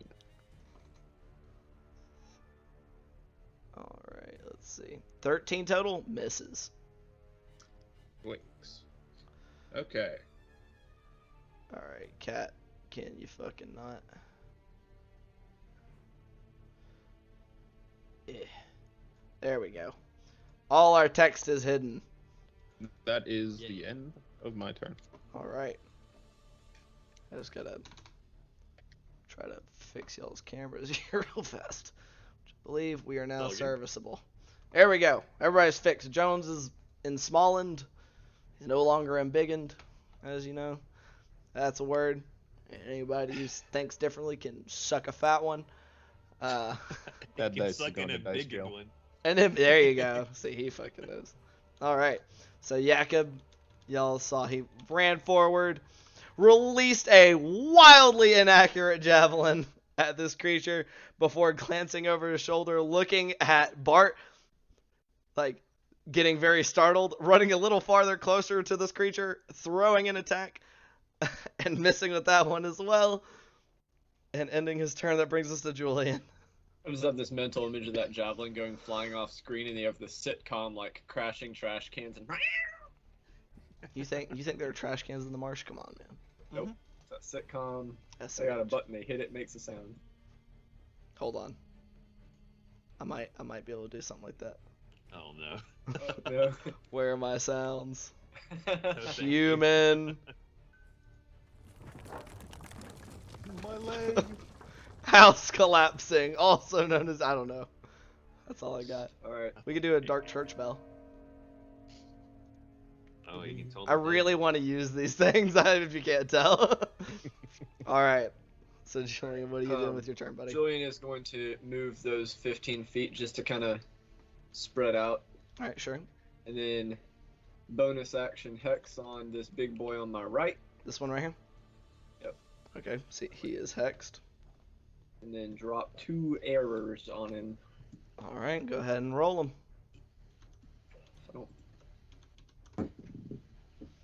That will probably not hit. It'll be a 15. Let me double check. A 15 just hits. Wait, where the fuck? Hold on. Barely. All of my items got unequipped on my character sheet. Mine did too. I had to re-equip them. That's weird. Remember that happened the other day? That happened to me a couple weeks ago, Jones. Like, you added something to my inventory, and it just went whoosh. Yep. Except I didn't add Okay. anything to Oh, y'all's that was inventory, so a- I couldn't tell you why that happened. A 16 because I was using my Okay, still hits. Eldritch You're good. Blast. Oh, you're not my using longbow. Eldritch Blast, not your No, bow? I was using the number. Oh, I didn't have my okay. longbow equipped, so it wasn't showing Gotcha. me the number. Gotcha. Okay, yeah, I that should have hits. 1 more to hit with my bow than my Okay. blast. That hits. Go ahead and roll it. And I'm assuming these trolls go before me. You were correct, sir. You don't know they're trolls. Shut up. for 11 points of damage on the first hit. Nice. Oh wait, no, not 11. I forgot my hex. 14 points of damage on my first hit. Okay. Second stop? one will be a 22 22 definitely hits. Yeah. for literally the same amount of damage. So Another 28 14? between So them. total of 28. Kitty, stop. On a D8 and a D6, I rolled a 4 and a 3 respectively. Very nice. Middle of the road, as hard as I can go. Hey man, sometimes you gotta take them averages. Apparently. All right. Doing those 2 arrows, just sinking into it, not seeming to do much to stop its charge, but it does kind of like turn its head and looking over at you as you know you do seem to cause it some pain. Snaps over to look at me and just goes, "Oh shit." That brings us to Gloob. Oh shit! I thought for sure these guys were going for me. Yep, they rolled really bad. All right. In that case, Gloob is in his home territory. He's getting a little bit confident. We'll see how long that lasts. Sure. I am going to move and bonus action dash, and as I do, get right here. That was actually cool because I actually went between his legs. That's what I want to do. I want to like slide under his legs, bring out the rapier, and just slash him in the cockles. Go ahead and roll that attack for me. That is a 19 to hit. 19 does hit. Go ahead and roll damage. Wonderful.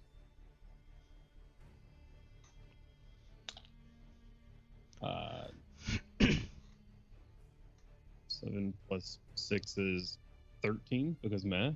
Okay. One more of these. 16 plus 5, 21 points of slashing damage. Very nice. Very nice.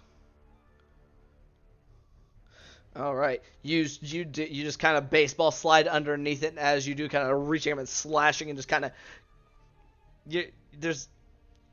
catching some eyefuls of things you're probably not gonna. You wish you could forget, but Probably won't anytime in the near future. And you slash up at him, and you just do, as you do so, kind of finishing your slide out behind it.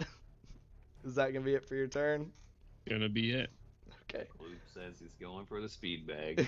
I don't know if it's speed bag if you're slicing it with a sword. Not the same. It's just the visual. But that brings us to their turn now, because they rolled a big 10 on their initiative. Hey. And this first one is gonna meet its first challenger, running up to square off with Jakob. So Jakob, even as you are afraid of your friend behind you, this big bitch comes rolling up on your shit. And it's gonna make 3 attacks at you. Okay. First coming in to kind of bite at you with its nasty teeths. Oof, not able to make it though. You're able to kind of shoulder check it up as its teeth comes in. It just glances off to the side before it comes sweeping in with 1 and then 2 of its big old clawed hands. I'm going to riposte the first attack. Okay, go ahead and roll that attack. Hell yeah. At disadvantage.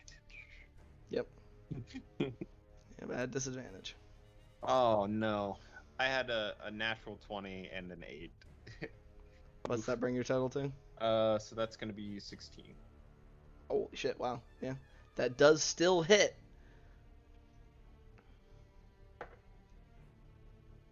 If I recall, the riposte goes in with the damage, right? I believe so. Double check that for me.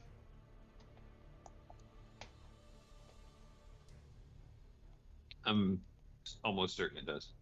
I'm pretty sure it does. I think precision attack is one of the only ones that doesn't. But that's because you can call it after the attack. Yes. Okay. You do. Go ahead and roll your So damage that's for me. going to be 9, 14. 14 points of damage. Very nice. Okay. All right. Its second attack with its first one with the claw was an 18 on the nose, which I believe is your AC, correct? Yes. Okay. I forgot to get out some more of my dice. There we go. Because I am the most smart. Oh, fuck. Y'all are just roll max damage on your d6s. So Never. Jakob, as this first claw, you get your riposte off and you're able to get a slash up on it, but even as you do so, you leave yourself open and its first claw comes raking across your side for 16 points of slashing damage. Okay. Second attack. And that one's a 19 to hit. Which still hits. I'm going to sudden cacophony it. You already used your reaction for this turn with your riposte. You are correct.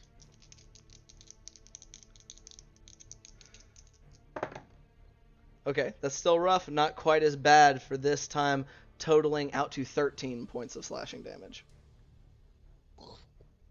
Is it non-magical or magical? It is non-magical, or I believe so. I kind of assumed it was. Yes, it is non-magical, so he is getting the reduced damage. Nice. All right. So those two just missing its bite, and so you're able to get a little bit slash off, but then it comes in and punishing you with those two big old claw attacks, Jakob. That ends his turn, and then bringing us over to the one that has gotten shot and slashed in the nads. Not too terribly happy about it, having taken a little more damage from Julian, but the area of damage being much more offensive. This one comes whirling around at you, Gloob, and That's right, big boy. roars in your face, and is going to make 3 attacks against you. First coming in with the bite. That is a natural 20, unfortunately. I will uncanny dodge. Okay. Double check its bite damage. Okay. So that is going to be 10 points of piercing damage as it comes chomping down on you. Half down to 5. Okay. But It was then going to be much worse. and Yeah. then kind of not catch it. You're able to kind of duck as it gets so it doesn't get quite as much of a full grip on your shoulder before it rips up and then comes down on you with its 2 claws. Oh shit! That's a second natural fucking 20. No, he's giving me all the ones and taking all the 20s. I'm absorbing your power. I tried to play him swashbucklery and I instantly regret it. Okay, he rolled really shitty on his damage though. So rolling pretty shitty on that damage. It's only 24. No, it's actually only 14.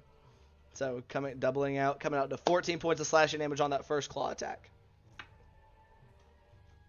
All right, and then claw number 2. That one, however, only comes up to a 9 total. Yeah.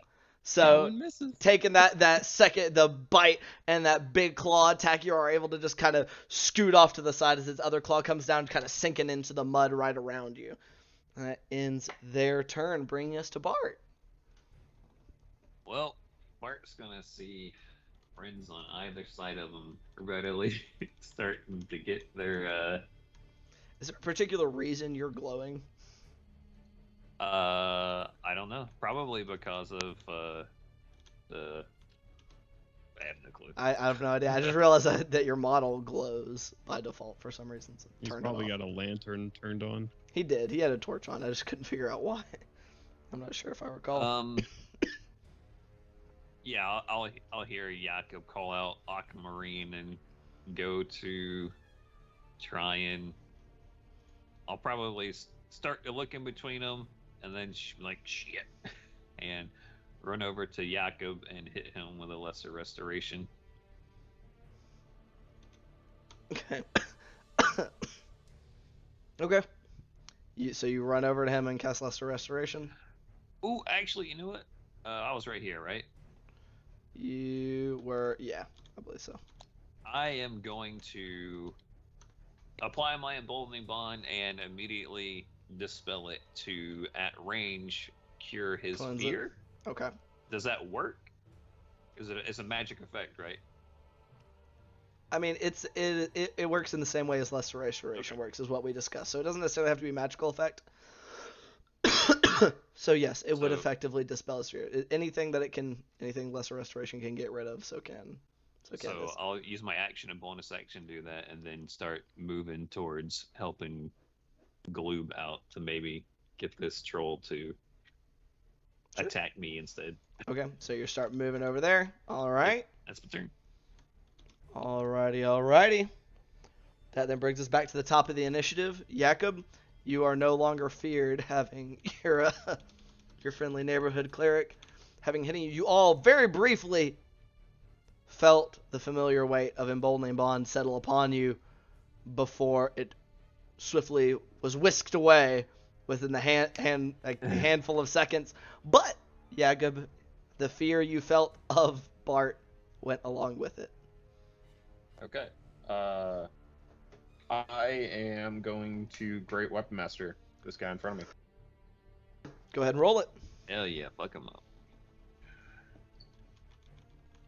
3, 7, precision strike. Okay. Roll it. Okay. Hey. That's 17. 17 does hit. Go ahead and roll damage. 7 plus 22. Jesus Christ. Okay. All right, very nice. One big swipe, just kind of cutting a swath across the chest of this creature. And then second attack's going to be a regular one because apparently I can't roll for shit tonight.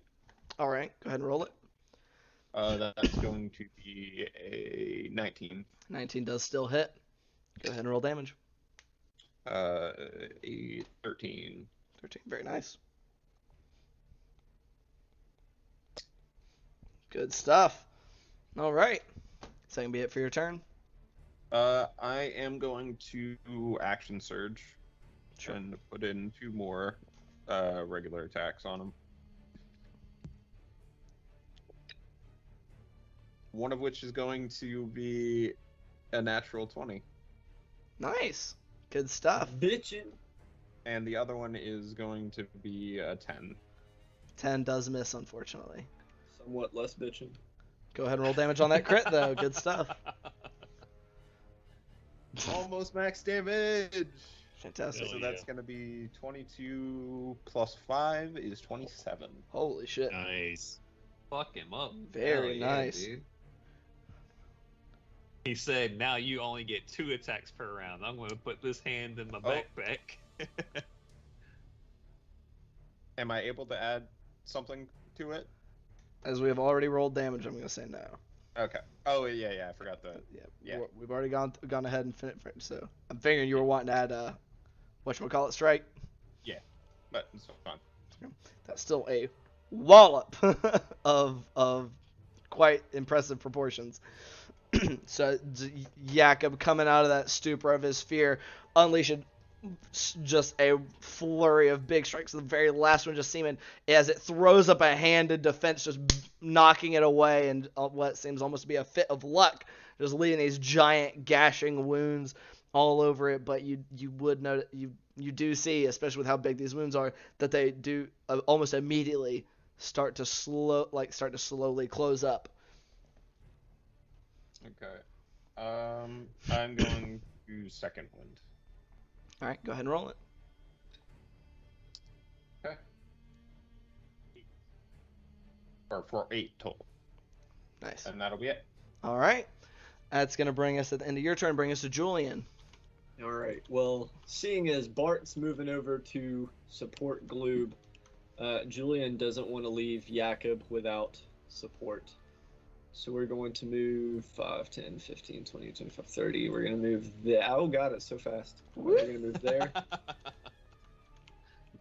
And, oh, shit. My hex is on that other one. Crap. What you doing? Rip. We're not going to leave Jakob alone. So we will drop 2 unhexed arrows on Mr. Friend here. All right, go ahead and roll those as he's still reeling from that just flurry of slicing and dicing that Jakob just inflicted upon him. That will be a miss on the first one for a total of 9. A 9 does miss. Unfortunately, you just kind of... We'll say this is around time. It seems like you get the sense maybe Water Walk is starting to wear off as you go to fire, and you sink slightly and your arrow goes wide. All right, the second one was a dirty 20 on the attack roll. All right, that does hit. 14 damage for a total of 14. Total of 14. Very nice. How do you want to do this? Or decide its fate? I can't. No copyright. Already? Good God. Yeah. Okay. Yeah, kind of dashing off to the side to try and get an angle on this one. Right as it goes to rotate, to another swing at Jakob. Going to take a shot. It's going to take it right through the eye. The first one having just barely missed, scraping off its skull. All right. And so it shall be. That arrow, as it's still kind of reeling, scrapes off its skull enough to get its attention, so it starts to turn you as you fire the second, sinking almost to the fletching deep into its eyeballs. Just kind of lets out a last, and just kind of down onto the ground. Does that be it for your turn? That will be it for my turn. Alrighty. That is then going to bring us to Gloob. All the way over here. Seeing Bart come over here, and this guy's like, I'm assuming hunching the fuck over to try and attack and bite me. Yeah, it is short definitely crouched over, like menacing over and above you. So when he tries to like stand back up a little bit, I'm gonna grab a hold of that big fucking nose of his and ride it on up with him and just slash him across the face. Okay, go ahead and make an attack roll for me. Oh yeah, that's 24 to hit. 24. Yeah, that hits. Go ahead and roll damage. He needs to take 1 more point of damage from last turn because I only did +5 and I'm attacking with my rapier, which is +6. Sure. And I just thought about that. All right. Yo. All right, these are just the first 3. That's max damage on the roll. That's Hell yeah. awesome. Good shit, That man. is at 8 and 2, 6. I need to roll one more d6. So that's Go ahead. 12 plus 8, 20. Nice. 24 plus 6, 30 points. of Holy slashing damage on shit. that one. Nice. Hell yeah. All He right. said, "Your mom's a hoe. Here's my rapier." As you just like as it comes to come back up, kind of hearing the spush spush spush of Bart come running up behind as it goes to kind of like glance over its shoulder. You just get a hold of it, but like you grab it by the septum and ride it up and slice it right across the face, kind of coming up and actually coming across its eye, like slicing a little like fairly thinly across that front layer of its eyes. It just lets out a scream. It just shakes its head, and you just kind of hop back down and land back into your spot in front of it. That is a gaping wound, but like how Jakob had seen just a few moments earlier, you can already see the edges starting to pull themselves back together. Hello, cat. You were just Kobe, cat. Like, all right, is that gonna be it for your turn, Gloob? There's a bed there. There is a bed. There is Yeah, a there's a bed. bed off the side. Just so everybody's aware, he went to my bed. He's right off to the side here. He is A-okay. All right. I think that's gonna be it. All right. Bring us back to their turn. This guy regains some hit points. So even as you guys turn away from it going, oh, hell yeah, good job, guys. You're like high-fiving from the gap between you. It starts to shove itself back to its feet. Oh man, do you know who doesn't know anything about trolls? None of you. Julian, first especially. So this thing shoves itself back to your feet. Y'all thought for sure that thing was fucking dead. It What the fucking hell? just loose noodle-armed down to the ground just a moment ago, but it comes up pissed, making another full round of attacks on Jakob as he is the first thing that it sees as it Boggers. makes itself back up, first coming in Boggers. once again with that bite attack. Ooh, wow, that's gonna be a 25 to hit on the bite. I think that one hits. You think so? Yeah, just a little bit. Okay, there's gonna be 8 points of piercing damage as it comes in, kind of trying to get a hold of one of your arms on your sword, kind of like doing a little bit of that crushing, like kind of squeezing on your plate, and then coming in with its 2 claw attacks. First claw attack only coming in at 11, just kind of glancing away. And second attack, that one is going to be a 21. That hits. Okay. For kind of shitty damage, 9 points of slashing damage with that second claw attack. But it is now back up and in the fight. All right. Bringing us to our other troll friend across the way with these two. Gloob, you are very effectively keeping its attention on you because it is mad. You sliced it in the nether regions. You then sliced it across the face, fucking up its eye a little. It's going to come in for another full round of attacks at you. All right. For a 25 on its bite, That'll hit.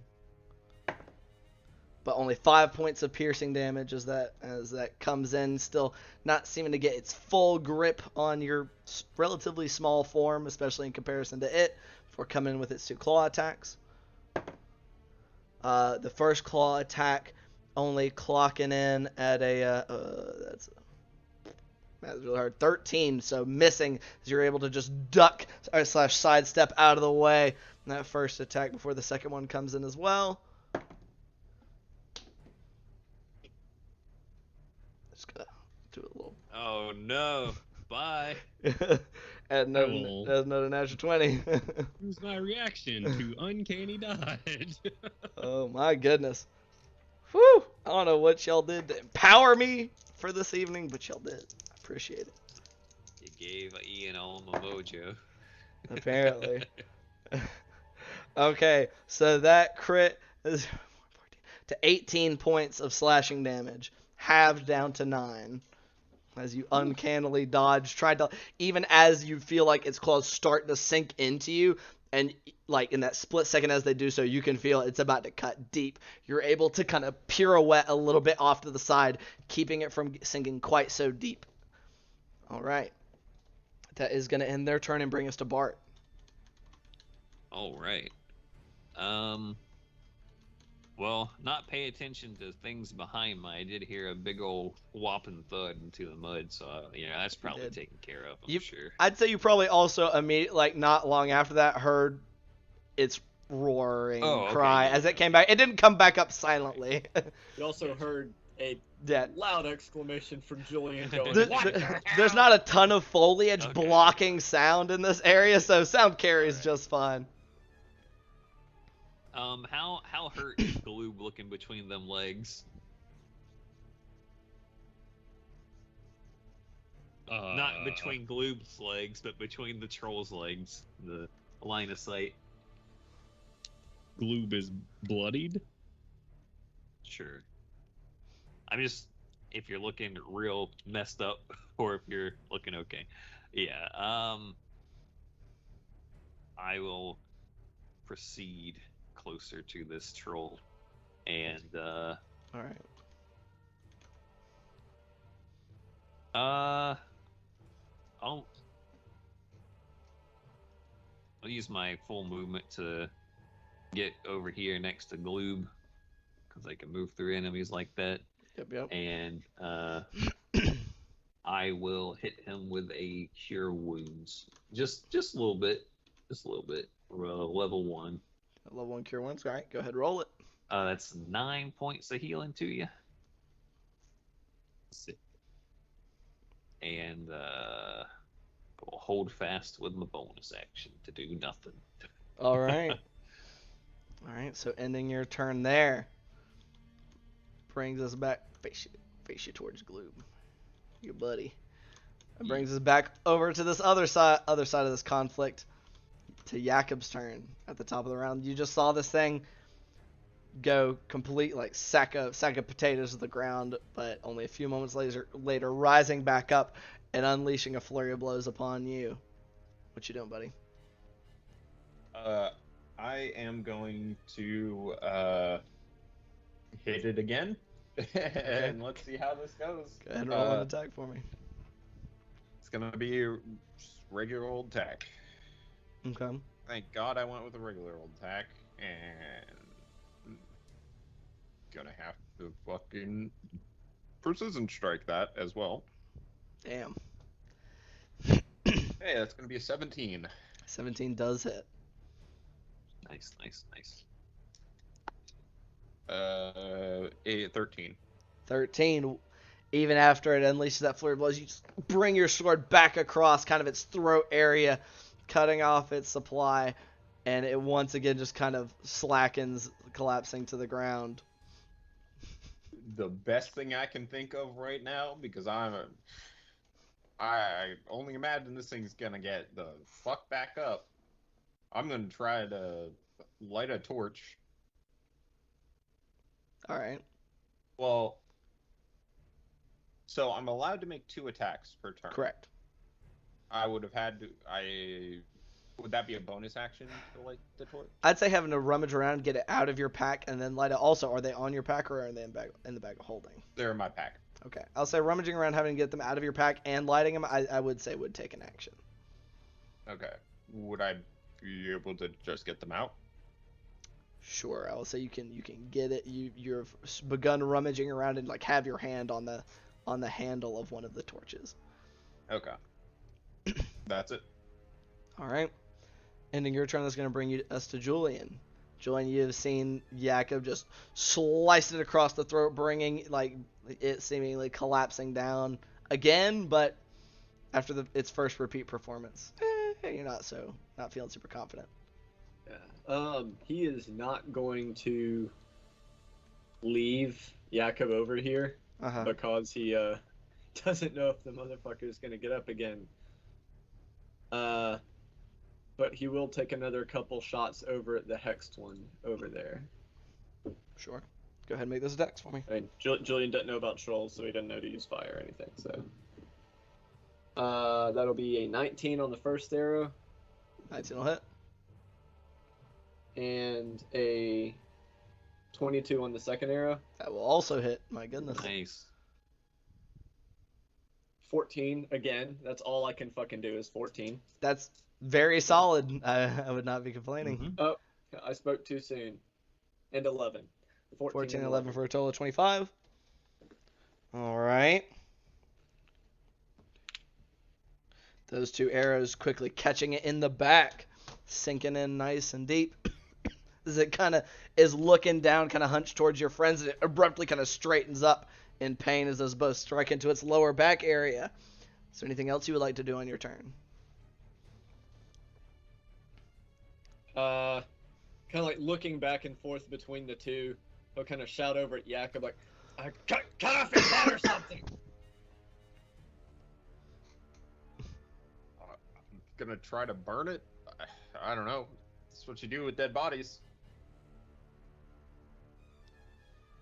Julian doesn't respond. Alrighty. That ends your turn. That brings us to Gloob. All right, as this thing gets through whacking the shit out of me, and Bart runs over and heals me and say, "Oh, thanks." And then Gloob's gonna put his hand on your pauldron, your armor right here, and then bring himself up onto your shoulders. And I'm gonna jump back, flip out off of your shoulders, and stab this thing in the forehead. I'm gonna try to land on the other side of it. Okay. I'll give him a shield boost. Yeah. Oh yeah, you fuck it. You go. He's like shield. You fuck. Oh. He's like woo. Yeah. All Oh, I right. hope he doesn't shield bash me. Just- Get just- the hell off me. Roll up. Just natural one on the acrobatics, and I take your knees out. roll an acrobatics check for me, just for the hell of it. Okay. So just see how pretty it looks. Pretty good. I think I get plus 11 to this now. Holy Yes, I shit. do. Oh, you So take that's- expertise. Nice. 24. Very nice. Like just like a dream. Perfect. You couldn't have done it any better. Couldn't have planned it any better. Just right up and off. Make your attack roll. Yeah.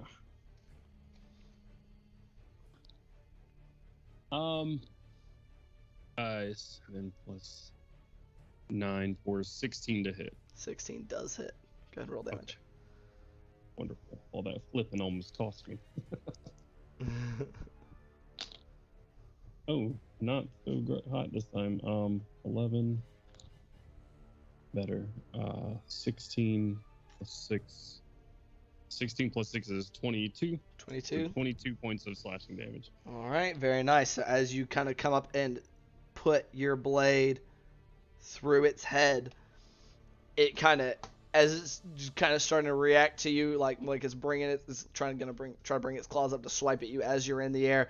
You sink your sword through its forehead. It just kind of freezes for a second, and as you fall, using your own weight to kind of bring your blade free, you kind of have to take a quick hop backwards as it comes crashing down into the marshland in front of you, or behind you even, as you end on its other side, as it seems to be unmoving at this time. And I don't know if I need to use an action to do this, or do a bonus action even. Roll some sort of check to see if I've seen these before in the swamp or in the marshes. As you are from here, roll a knowledge history for me. I think that is a +0. It is. So this is just a roll. Get an Alright. advantage for his home turf. Nah, Hey, it's worth a shot. absolutely. 12. Not bad. You've never seen him personally. Shit. All right. Well,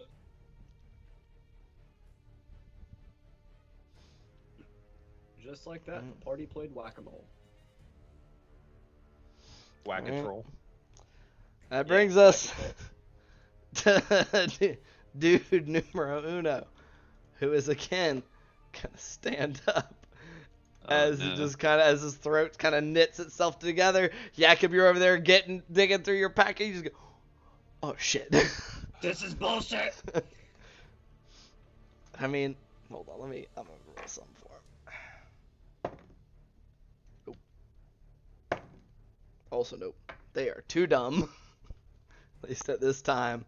So it's just gonna kind of, and it's gonna fucking kind of bringing itself. I'm gonna move it just because I want to move it. I'm tired of it sitting in the same place. As it just kind of moves its way around you to this side as it makes its same 3 attacks at you again.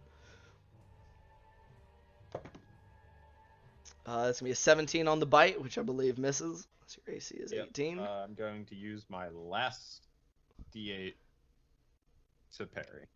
Okay, to parry Or riposte. Okay, go ahead and roll the attack.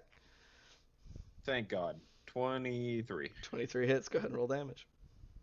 I think it's very hard for you to not deal as much HP as it has right now. Yep. As it comes in for that bite, and you just kind of knock it to the side before bringing your sword up, kind of across its chest. It just collapses back down to the ground. But I'll just say, you're noting, even as it kind of just collapses like a sack of potatoes, its skin, its wounds continue to knit back together. It's sitting there with one eye open, like, yeah, I'm coming. Oh no, it's like, you see it, like its eye looks glazed over, like it is no longer conscious, but its skin is already knitting itself back together. Like it twitches a little bit even in that like couple seconds as you watch it.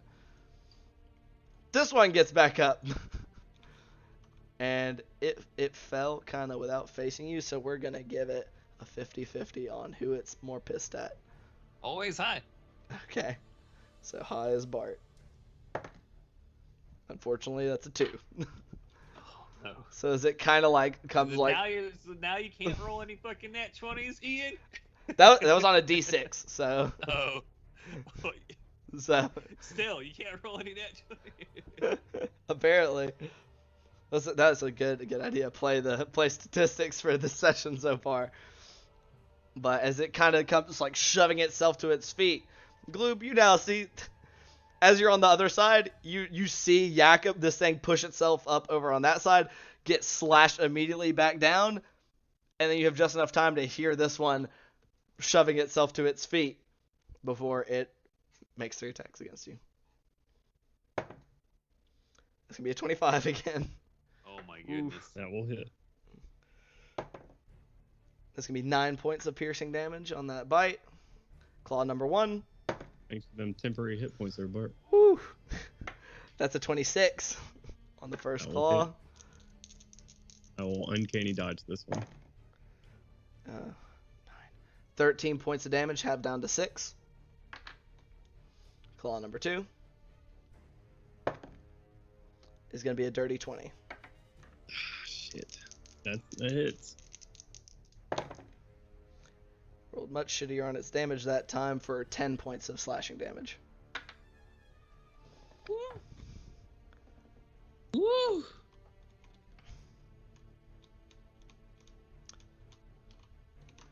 Oh, jeez. Is anybody trained in knowledge nature? Yeah. As it comes to your turn, Bart, roll a knowledge nature check for me. 16. 16. Okay, I will say with a 16 and your closeness to the marshes themselves with your village and time spent in that area, as you fight them and as these things continue to keep back up, you get a wormy little feeling in the back thing in the back of your head as you just go, oh! You've heard stories about these things, and that only way to put them down is with fire or acid damage. Otherwise, they'll just keep coming. All right. Like, entire caravans have been laid waste because they just haven't been able to kill them. Okay. They lack the knowledge. So. All right. I'll shout out to the party. Gotta use fire or acid on them. They'll keep on coming back. And with that, I will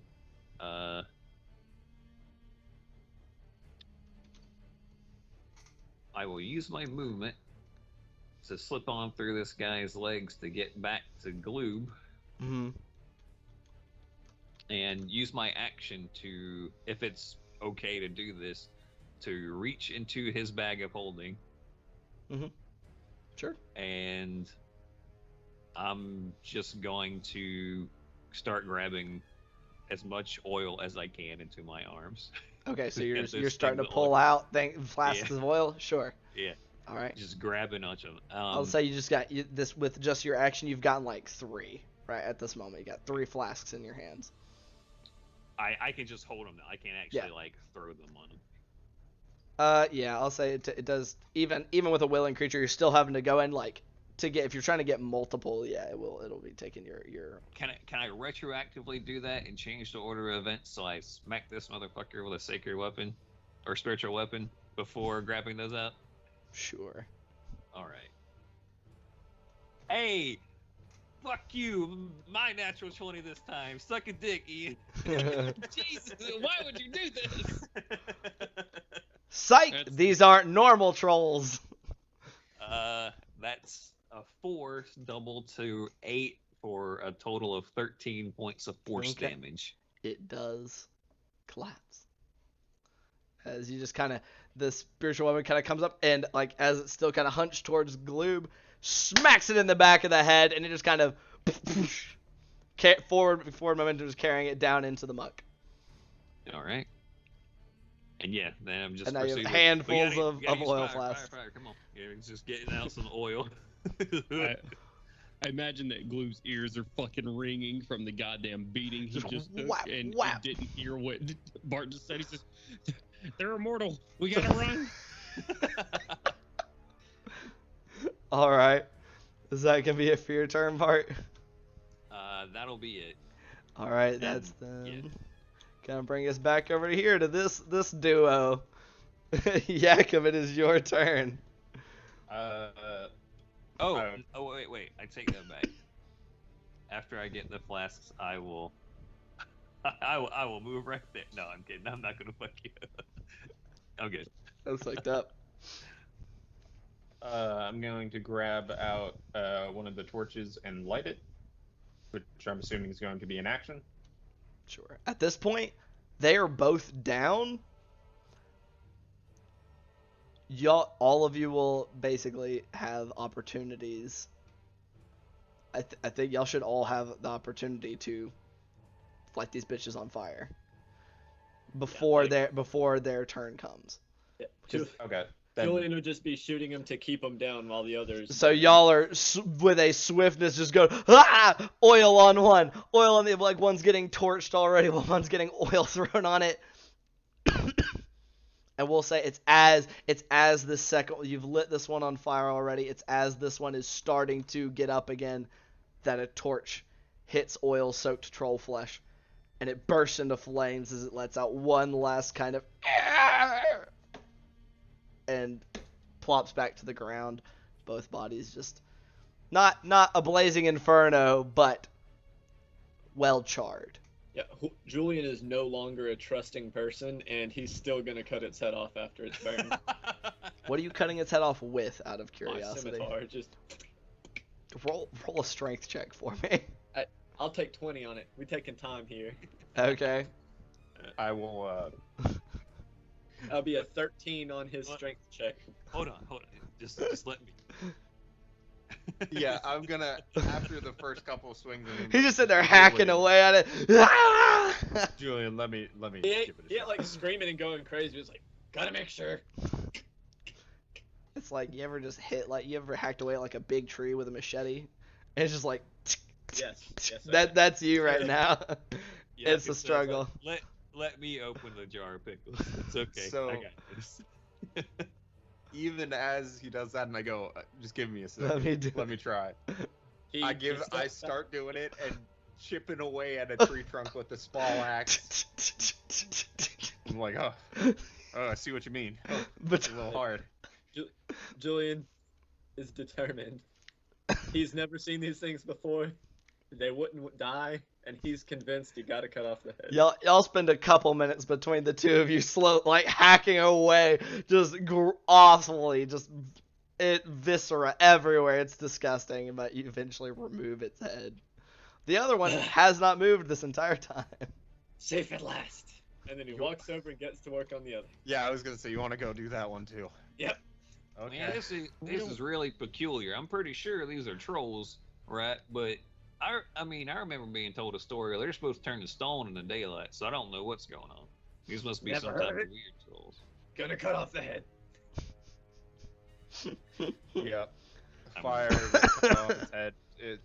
It's the things you The- do when bodies. The keep coming other one back. over there isn't moving, so Nope. Mark's not going to fucking argue with None him. of them. I mean, the one that doesn't, that still has its head, hasn't moved the entire 2 minutes it took them to remove the first head. So. Julian has trust issues now. Both heads I just- gotta go. Roll one, roll one more set of strength checks. I just want to see how long this one takes y'all. 16. Better. 24. There you go. Y'all find your stride with this one, taking a fraction of the time to remove the head of the second troll. Julian just kind of wipes troll blood spatter and mud off his face with one sleeve. Like, It's gross. safe at last. Okay, gracious. Good job. Okay, Dungeon Master. Yes, sir. I know the usual rule of thumb is you can retrieve half of all fired projectiles after a fight. If However, you we can find them. Well, I mean, they're on its body. Some of them, So, I didn't miss any shots. Oh, I missed one yeah. shot. You did miss. But we also lit them on fire. So Yep. I don't know what the actual percentage of surviving air is. High low for me. High. Always high. He's lighting up this troll. You receive, how many arrows did you fire in total? 6. 6. You get 1. Fuck, okay. Wow. Because not only did y'all light them on fire, they stood up and fell over repeatedly. Do I find any of my javelins? Those just straight up missed. Roll an investigation check for me. It's a natural one. They are gone. Them They're just, That's the in the mud. third one. yep, they are in I'm the gonna wrap mud. this shit up quick, because Third I natural only one. got 46 arrows left. Oh take a quick boy. breather after this one. You look over and you see Gloob in a puddle sitting there. We should probably put some distance between these things and here, and then take a break, because whatever blood question mark they have will probably attract something. Julian just looks down at his clothes, spattered in it. Yeah. Yeah, I'll help him out with a little bit of prestidigitation on that one. Yeah. 'Cause let's not be covered in blood in the death swamp. As they're walking, Julian will start doing the same to himself, kind of pooling it out in globs and tossing it off into the water. I say we should probably go till the next water walk wears off, and then try and take a quick breather. Sure.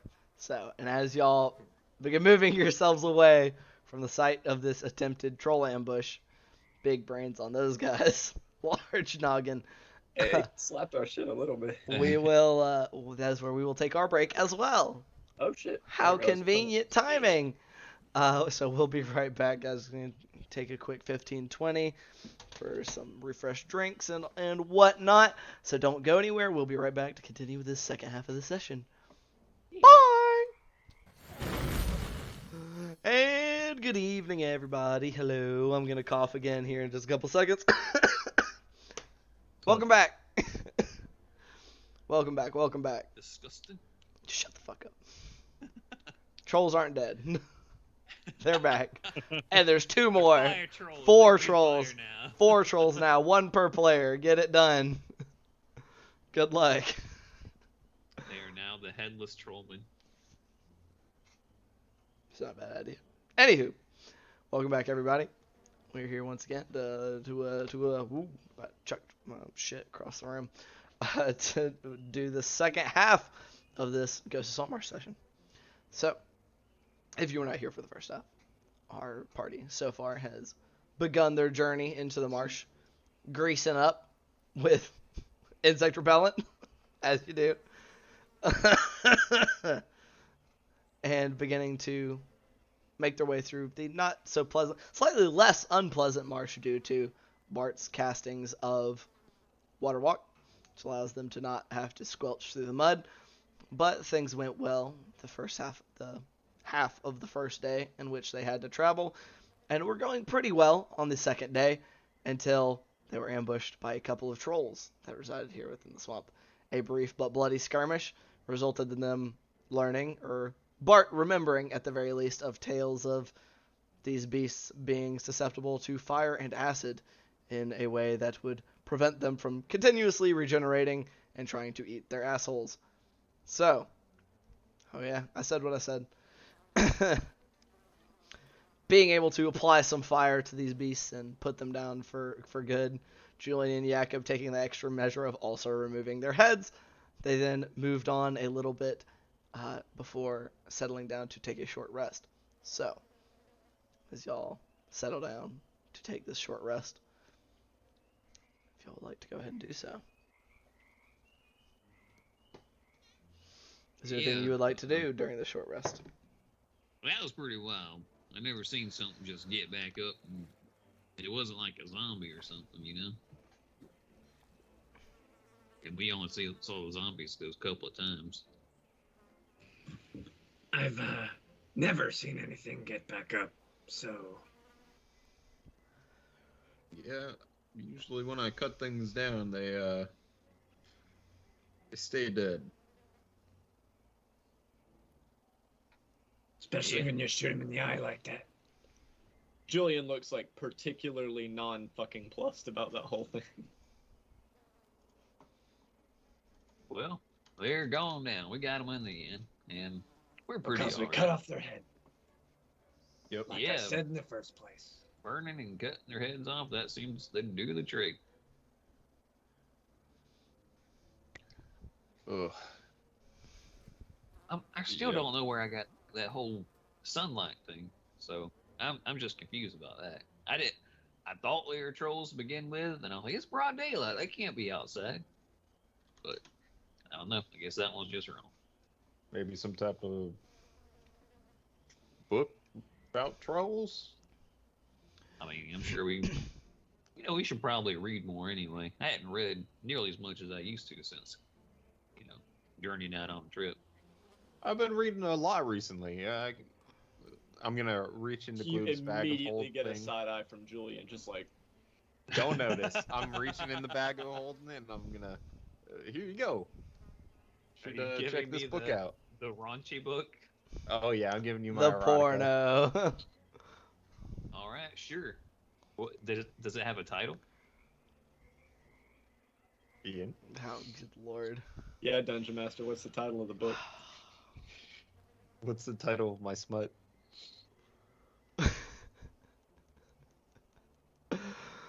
Oh, good God. I don't fucking know, dog. Oh, Jesus. Hopefully, it's nothing too punny like the portable hole or something like that. That's not a bad idea. See, why aren't you thinking of the smut? It's called the immovable rod. I was gonna say, if you didn't go with that, I was gonna the portal to bliss or some dumb shit like that. Really flowery writing on the cover. It's just the immovable rod. Just the immovable rod. And rod is like in like that weird like cursive. So there's like emphasis on it even though the Oh. text isn't as large. Yeah. Yep. Gloob, how old are you? 16. You're old enough. You can read it too if you want. Sure. Do books have a synopsis on the back? No. No, they do Okay, just not. Julian goes from side-eyeing Jakob to just staring at the ground. What's this about? A movable rod. Ain't that Yep. like a magic thing they got? Nope. Oh, as the book the man at the bookstore recommended about talking to the ladies. I got some. Oh no! good, Oh, there he is. I froze. Shit. You get that big, like, hoopst. I wouldn't necessarily consider that good advice for realistic interactions with the fairer sex. I mean, some of the things in there seemed pretty handy. I mean, you didn't read it all the way through. No, I did not. Let's get There are some things, especially in the second half. I'm not sure how exactly they're supposed to work, but I think I could figure it out. I'll take your word for it.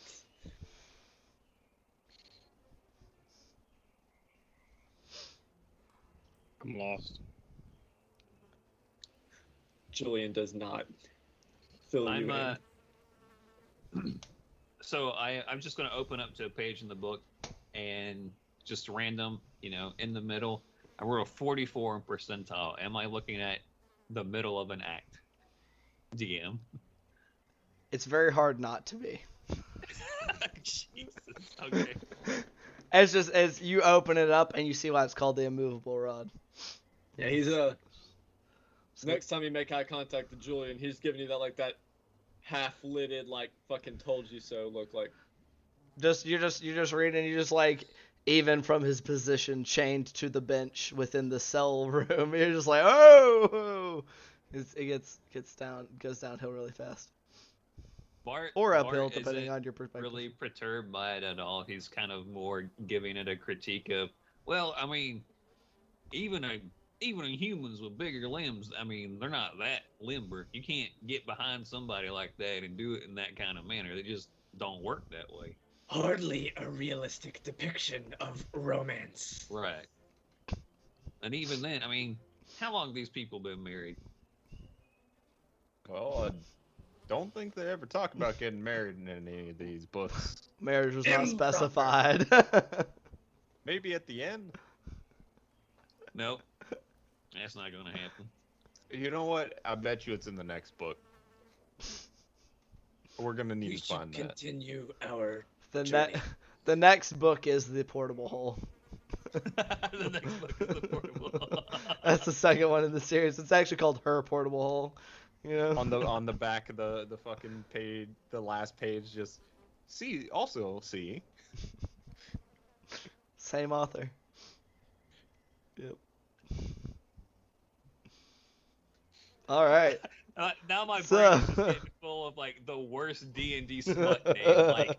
There's some burly wizard on the front, and it's called the wizard's tent, and there's definitely a tent in the picture. Something really stupid like that. All right. Anywho, as short rests conclude, y'all Wonderful. do get a short rest. So an hour passes during the day. Sorry about that. Which that was y'all's fourth check, actually. So it is actually coming into the late afternoon as y'all wrap up this short rest.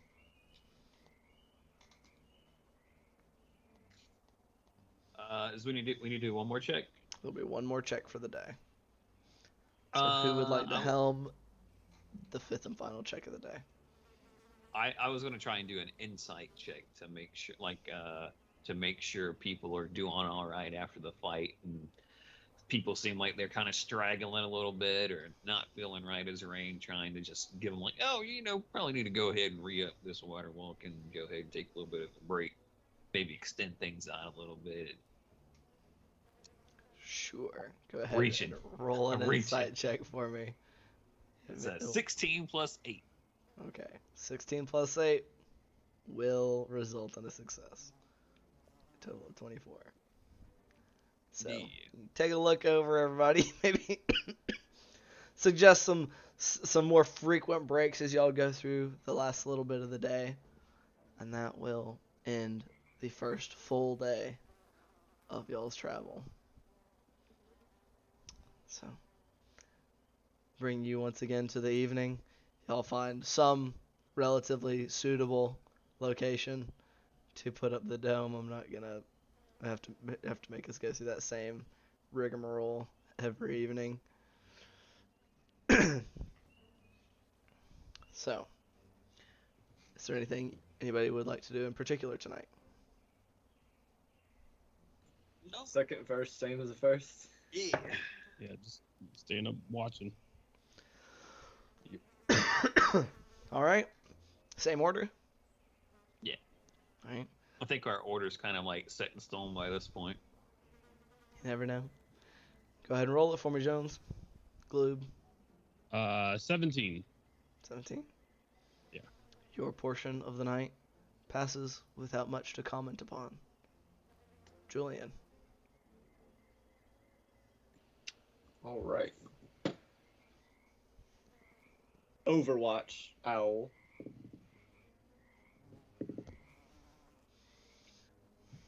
Oh shit! I closed the stat block. I'm stupid. I was like, surely we won't make it to another night. Oh no. Be 15. Fool. All right. Scout owl number 1. 19. Scout owl number 2. Dirty 20. Hell yeah. So good the stuff. inverse of last time. Roll a d20 and tell me, or not a d20, or yeah, d20, sure, why not? Just roll it. Modifying this with anything? Nope, straight d20. 16. Okay. So, owl number 1 is watching that you're having do its kind of perch somewhere among the trees near y'all's camp. Doesn't see much of anything. Sees some vague movement in and around, but and a couple smaller Normal- things. Yeah. Normal swamp stuff. Yeah, a couple like smaller things maybe come prowling up and like check out the dome a little bit, but there's not much there to keep them interested, so they very, very soon shove off. 19 continues up. I'm assuming you said they kind of are out in kind of like a V as they go out. Yeah, kind of like not in a like crazy wide V, but trying to kinda, get a little bit of a right. path for the direction we'll be traveling. Left-hand side of the V, the coastal side of the V, goes farther forward. And as it's kind of nearing the end of its range, as it's getting closer and closer to the coast, with a 19, it does see what appears to be humanoid figures moving around, kind of. I'll say as far as they can go. It'll see kind of near where the water would be. Kind of this is the far distance of its range. It sees figures moving closer down nearby, closer to the water from its spot higher in the air. When I get that report back, I will take, assuming direct control, look through its eyes and have it take a closer look. How long does it last again? It lasts an hour? Yes. This would be right near the very end. It will not make it much closer. As close as it can get before it's gone, just to try and identify the humanoid figures. Roll a perception check for you. Does not have advantage. Oh, does not have advantage? This is your perception check. Oh, God, yes. In that case, where'd it go? Yep, this is not my character that has the super high advantage, so this will also be a 15. 15. From this far out, the best you can tell is they're bipedal, humanoid in nature, probably. Like this is straining the edge of your bird's vision, and it's only because it was on that V flight path that you believe it could spot these guys at all. On the flight path, you said it was the left hand, the coastal Correct. one. What direction were they heading? Were they heading like inland or like in orientation to the V? Were they heading left, right, straight toward us? What? Looked like kind of a little bit of both. Some looked like it looked like there was some were moving kind of more inland, some were moving back out into the water, or water direction anyway. Noted. I will pass that information along to the next watch. Sure. Anything from my third bird? Nope. All right. It does. It does. Yikes. Wah wah. Doesn't make it too far. Another airborne. I'm rolling percentiles for your birds that go out night flying. Just so you're aware. These are crapshoots to get extra info, so that is totally reasonable. Yep. there are 13. nighttime predators. 13 for Jakob. Second verse, same as the first, Senor. It's dark. It's a marsh. Nothing seems to come to specifically fuck with you guys during your watch. But you do know there's some humanoids somewhere miles out, closer to the coast. All right. Bart. I'd like to roll at disadvantage because I'm reading that dumb book. Sure, by all means. Oh wow, still a 12, so dirty 20. Jesus Christ. But yeah, I probably crack up a few times. I'm just watching it like strictly from this is just ridiculous. Oh, absolutely. It is just absurd. laughing and maybe being a little bit too loud a couple of times throughout my watch for other people trying to sleep. Sure. Oh, she's just gonna let them do that. They've known each other for 18 hours. Okay, yeah, right. All right. So, even as you are cracking up at this dumb book, still staying pretty perceptive. Yeah. You know, let's see, what do you note? We'll do a little fun here. You just, as you're going, you note that you see what looks like a group of like younger alligators that seem to kind of come by like in a relatively close to y'all's dome, but not seem to stick around too long, as a just orb does not hold much interest to them before they move along. Well, that'll then bring us to the morning once again. So, well rested-ish, as well rested as you can be in a marsh. Yep. And goddamn good berry jam on toasted up. I believe you said you restocked on bread while y'all were back. I'll have to kind of do it a little bit more hastily this morning because instead of getting the jam done, I was just giggling my ass off reading that stupid smut book. All right, that's fair. God damn it. I'll return the book to Jakob in the morning and just kind of like sort of slap it to his breastplate after he gets done putting his armor on. Like, you try after stuff in that book, you're gonna come out with a black eye. I'll let you know that much right now. So. Oh well, I mean, if you're sure, did you want to give it a read, Gloop? Sure. That book's just basically people fucking, just so you know. There's no story? Well, there's come on now, Bart. There is story in between the fucking there are some pretty good lines in there to, you know. From Can't what I just read, all be fucking. Come on. From what I read, it was basically just setting up, hey, we're in this place now. Commence the fucking.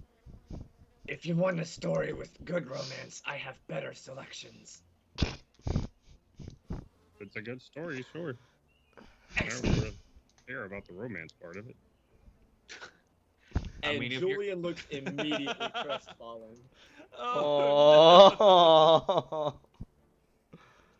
Well, I've got others too. You're not interested in the romance aspect. Don't have any hopes of finding the right Give your wrong book back, Jakob. one day. I mean,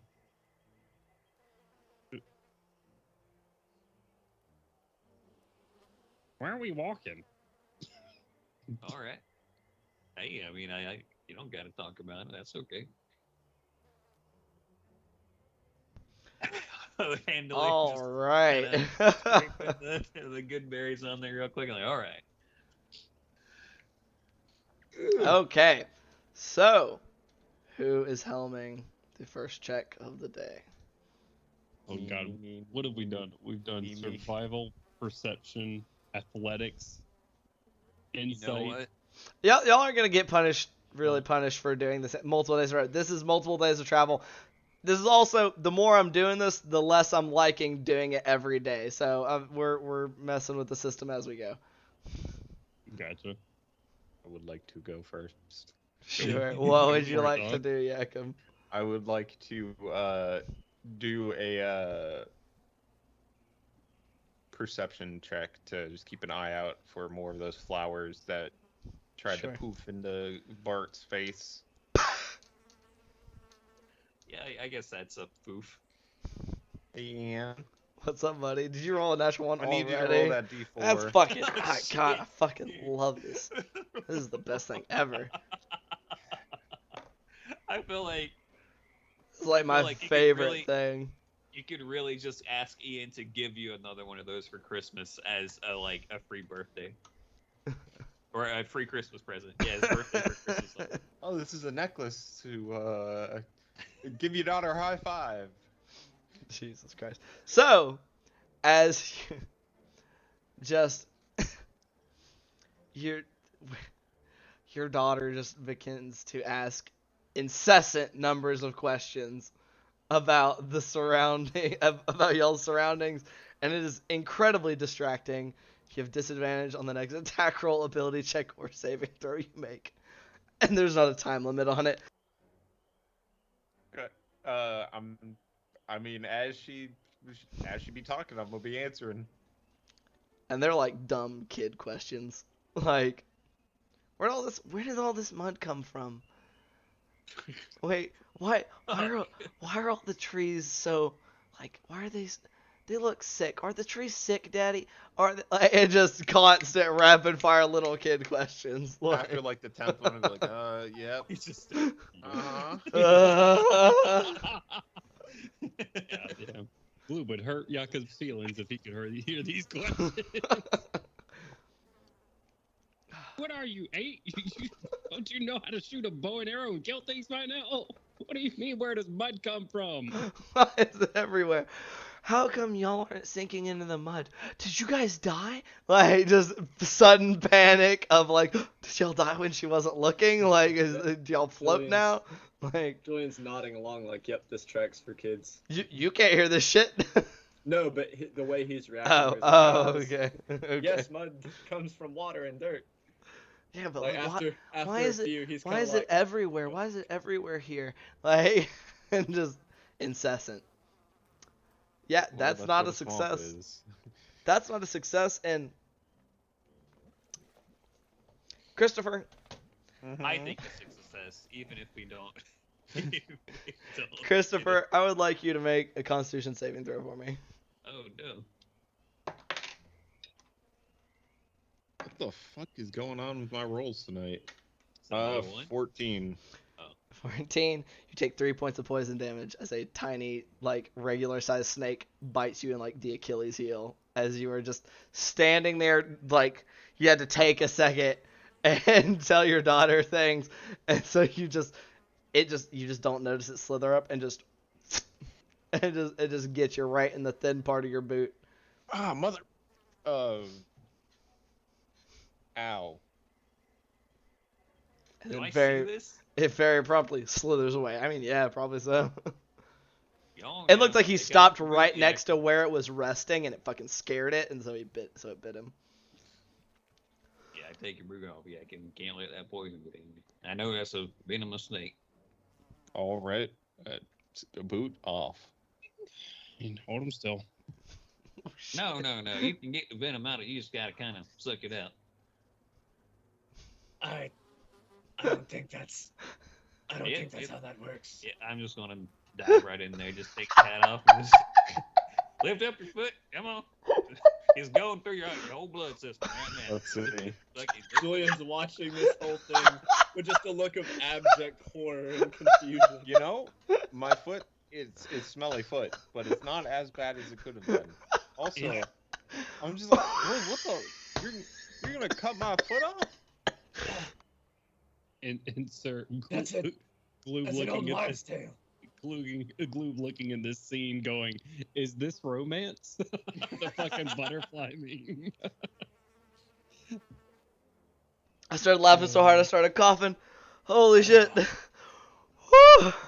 Are you guys Just like a concerned look at Bart, Uh, a horrified look at Jakob, back to Bart. y'all just Back hear to Jakob. wheezing from the heavens, like. I give it. You know what? I'll make a roll for it.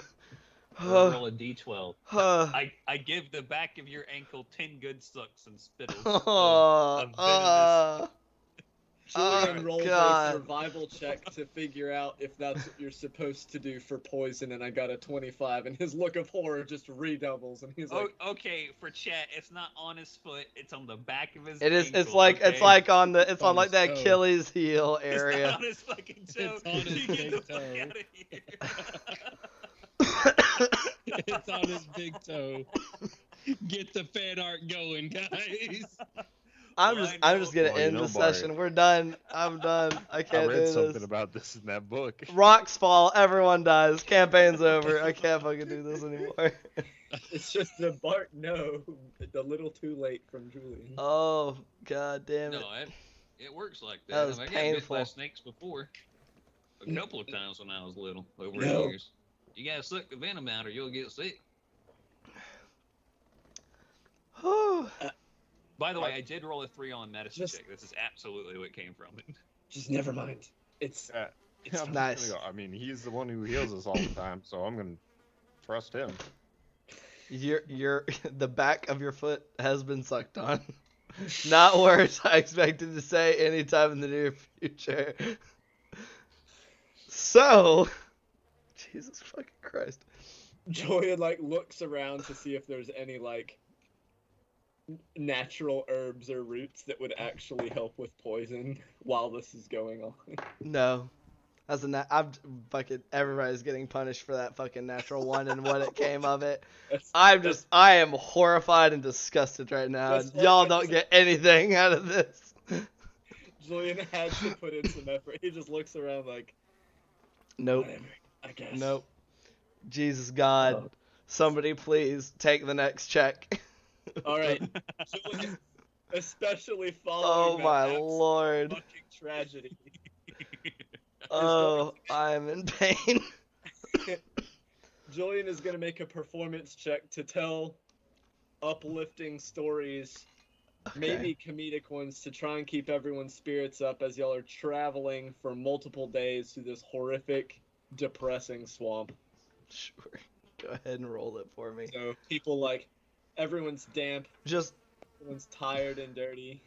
just to keep in mind, things that are not directly towards assisting your passage through the marsh will just be inherently more difficult. Can't be athletics or survival, so we're moving on for another. Sure. Okay. I just want to make sure that the expectations. Okay. Yes, 17. Okay. 17. 13 plus 4. Sure. Jesus Christ. With a focus on nothing to do with feet or I poison. would certainly hope so. As y'all travel, Julian begins telling wildly hyperbolic fishing tales that just there's no way that there was a golden lobster that big that just hopped up onto the deck of his ship and offered him 3 wishes in exchange for, some time to rest from its pursuers or whatever the fuck. Like, Sure. but it is distracting enough. Oh my lord. I'm still recovering. Somebody please choose another check. And we can redo checks that we might have done on other days. Yeah, you can. Okay. Shit, I honestly don't know what to do. I'll try to do the nature thing again. Wait, did someone else already roll nature today? Not today. All right, I'll try to roll nature. Oh, dirty 20. All right, there we go. Very nice. As y'all travel about and make it through this, y'all are getting into the latter half of the day. You are able to, this time very successfully, keep an eye out for venomous and poisonous plants and and things, and the telltale signs of marsh life as you make your way through the marshlands. Bring us to our fourth check of the day.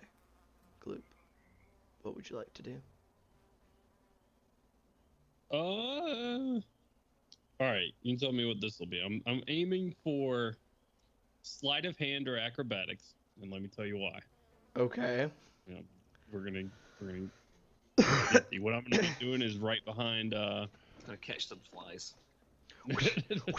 He pulls No, out I'm his gonna be chopsticks. right behind Jakob and Bart as they're talking about this smut, and they're just arguing back and forth about Bart just saying how that's not going to be plausible, and Jakob assuredly is saying it is and it'll work. Like the bookkeeper assured him. I'm going to be trying to stop the chinks of their armor so they move more quietly without them noticing.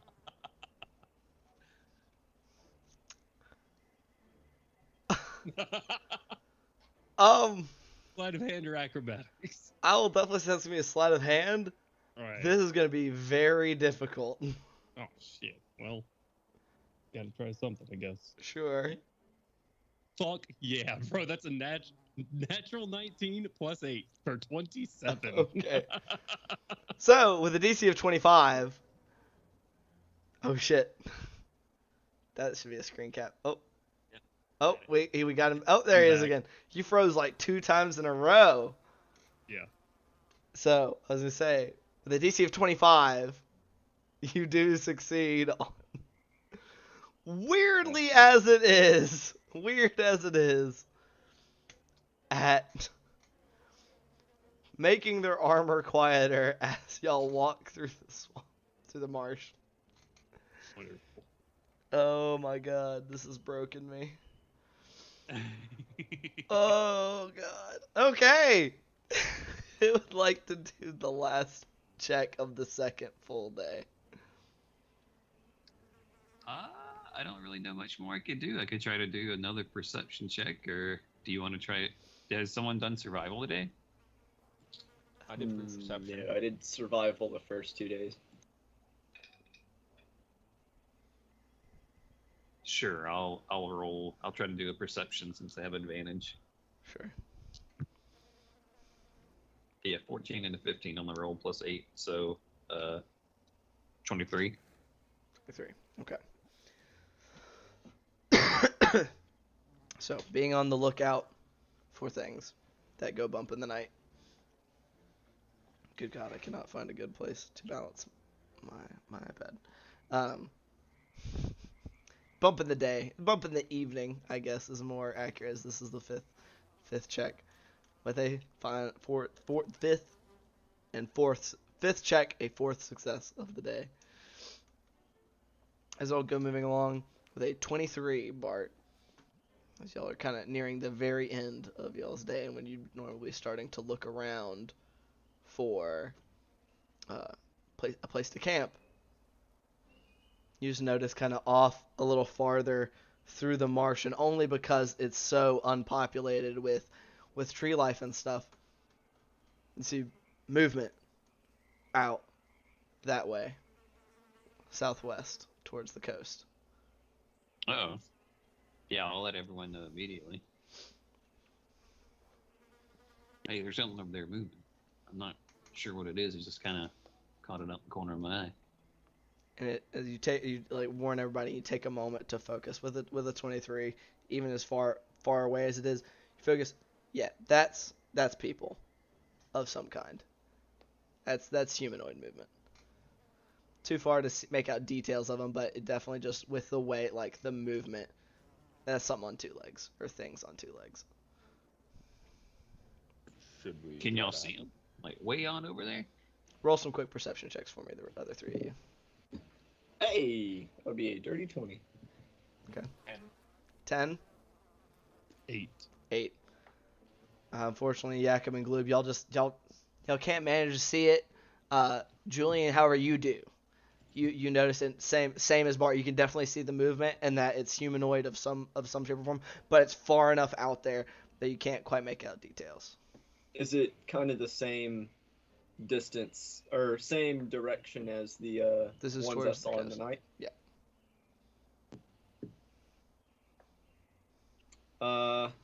And just if I had to ballpark a distance. I'd say I'm trying to think of how far humans can actually see, or people. It's at least a couple hundred feet. Only a couple hundred feet. More than that. Probably more like That's the some length. longbow Probably more distance. like the length of a football field. Far enough that it's like they're little. So between 900 and 1,000 feet. Yeah, there you go. Okay. I was trying to think. I needed an accurate like distance measurement that I could think of. All right. Probably maybe In that about the case. length of a football field.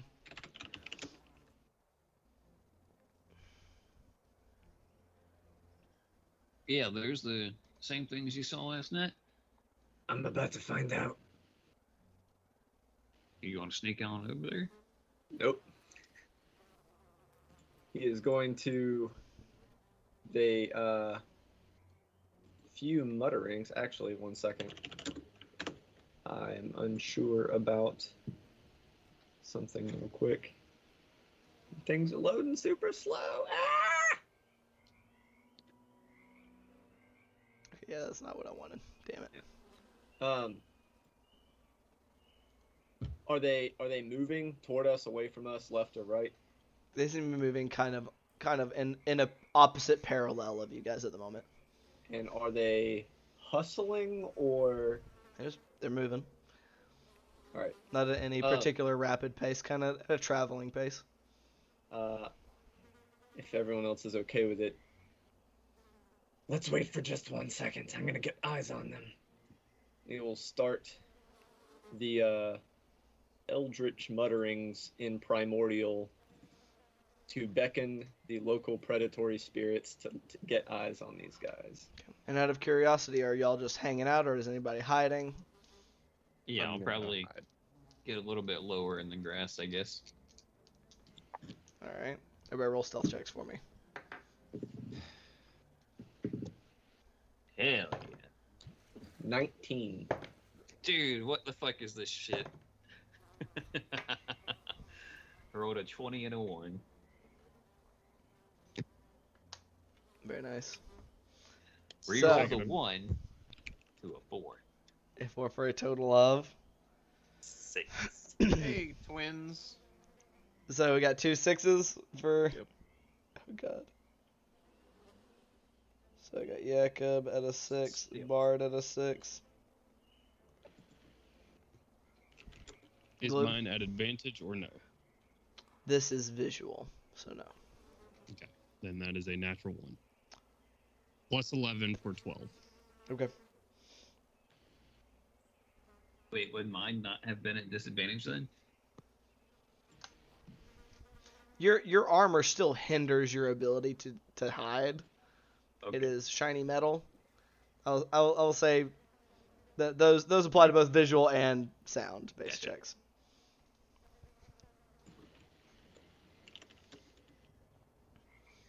Julian, did you roll a stealth check for me? Yes, it was a 19. 19. Okay.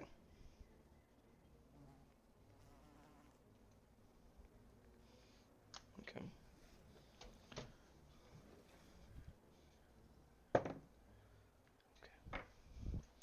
And Julian, what were you doing? It was a 1 minute casting of Flock of Familiars. Okay. The rest of you kind of keeping an eye on them as you do there, and y'all try to hunch down.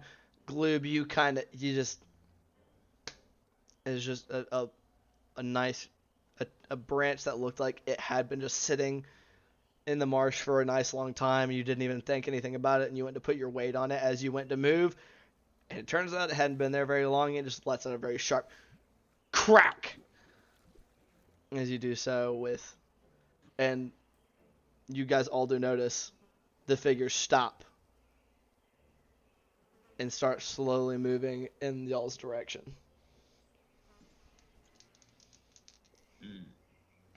Oh. Sorry. Hey, it happens. It's not a big deal. If they're friendly, we can just ask them some questions. If they're not, well, I guess it'll be a fight. Probably need to happen anyway. Oh, Jesus. Yeah, I'm sure they'll be friendly in this marsh. You never know. Nothing's friendly in this marsh. If they were walking and they were 1,000 feet away, I should be able to finish my spell before they're halfway across. Probably so. They're moving. They're currently moving. Like they stopped and they were moving at kind of the same pace, and it looks like they all kind of went to hunker down a little bit. But even so, like you guys lose sight of a couple of them here and there. But on the whole, they don't seem to be doing too stellar of a job being sneaky either.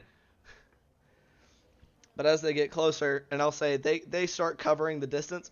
And do y'all move at all when do y'all do anything once it looks like they start moving towards you guys?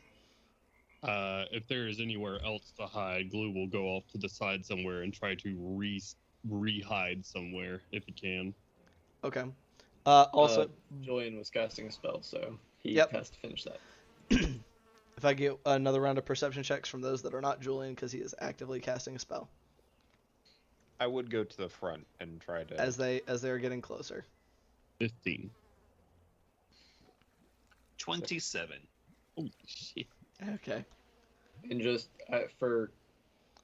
it would take me, if we're breaking it down into rounds, 10 rounds. I know. 10 rounds to cast a Mhm. spell, I'm and they aware. were, assuming a walk and not a run, approximately 33 rounds away. I'm keeping track. Don't worry. Okay. No, I'm asking Don't- you, not like, to for worry. my own, like, headcanon of where they're at. I'm trying to keep a image, since we Over- don't have a...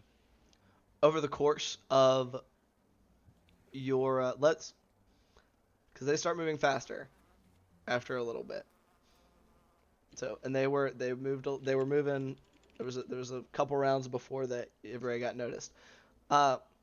With the 15, you do notice them as they're getting closer. You're not able to quite make out any details. With a 27, however, you're starting to get numbers, and you count 1, 2, 3, 4, 5, 6. That's 8 figures approaching. And as they get closer, look mighty fishy. Very That's about pale green, kind of pale blue green in skin tone. Like, Sahuagin fishy or, like, Lokotha fishy? That would be Sahuagin, yes. okay. Lokotha, Just making sure. not blue green. Yeah, Limbs was about 8 They look Sahuagin like coming big their old way. catfish. All right. Y'all two probably want to make yourselves scarce. Me and Jakob will draw them in, and y'all take them out from the sides. So, around this time Blake. is when you're finishing. Around this time is when you're finishing your casting Flock of Familiars, Julian. I know, Gloob, you said you wanted to go and you wanted to make another stealth check. So you go and you try to find one of some scrub brush and stuff and try to kind of flush to the ground. Roll another stealth check for me. Still a straight roll. Yes. That is much better. That is a 16 plus 11. 27. 27. Yeah, 27 crew. Let's go. All right. So you feel very adequately stealthed. Bart and Jakob, are y'all still trying to be sneaky, or are y'all just kind of getting up and ready to rumble? Let's draw their attention. We'll try to kind of move back a little bit so that when they're moving off to the sides, we're drawing them towards us to get into more of a crescent formation, I guess, so that we can kind of get in around them a little bit better. All right. Yeah. All right. Am I correct in the assumption that we will need tail spires? You will, and don't be mad. We're using the same map. You can suck my nuts. What? How dare. Suck my whole nuts. Did they get bit by a snake? Perhaps. Perchance. Mayhaps. Our DM's over here tangling his nuts at snakes. Hey, All gotta right. do what you gotta do. So, you're hiding. Julian, what are you doing after you get your Flock of Familiars cast? I mean, once I got the familiars cast, I I mean, the intention was to use them to scout to figure out where they were. Yep, But they we are already actively know. moving towards you. So, I will instead have them take to the sky and spread out so that we can make sure we're not getting flanked. Or at least not flanked Alrighty. without knowing that we're being flanked.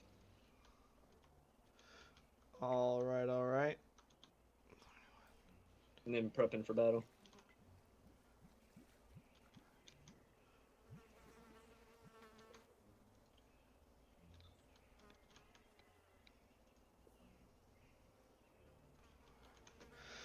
And is there anything anybody's wanting to do as they approach? I just want to try and grab their attention maybe once they get within about shouting range to call out to them, hello, how y'all kind of fellas doing out here? Come on over this way, let me show you. It's just drawing them in. Oh, that Okay. guy's got a red base. Yep. Oh, I'm not on the board. Oh, You are. No, I'm not. I gotta re-summon him, I Oh. think. Jonesy is not at the board. I'm also not on the board. Oh, there we are. The stream is also not at. Yep. Hold on. I can only do so many things at the same time. God damn it! All right. Oh no, 3 of them are red now. This is getting worse and worse. You're correct, sir. These 3 in the middle. So, unless you guys wanted to be doing something before they were this close, this is where they will start. Julian would have taken his first shots at 150 feet, the edge of his longbow range. I will emboldening bond and bless our homies while they're making their approach. Okay. So, what y'all can see as these guys are approaching. So, did you just as soon as you got your flock of familiars out, you're just abandoning it basically? I mean, yeah, I'll have them just. Their instructions are to. Now, like, is that concentration? circle. It is not. Okay. Their instructions are to circle around like the left and rightmost ones so that we know we're not getting flanked. Okay. Now, my question, Julian, as y'all are seeing this, I will say these ones that are in red, those are the ones that the ones that are differentiated. Those ones, they look different from the ones y'all have fought previously. Previously, they've had little to no armor. These ones that are the 3 that have red bases all appear to have something that looks similar but not quite the same to what Julian wears, in kind of a weird, kind of iridescent metal upon their chest, as well as carrying shields. Whereas the other 5 all appear to be more similar to what y'all have previously run into. Julian, you said you're taking your first shots at 150 feet? Yes. Okay. What are you targeting?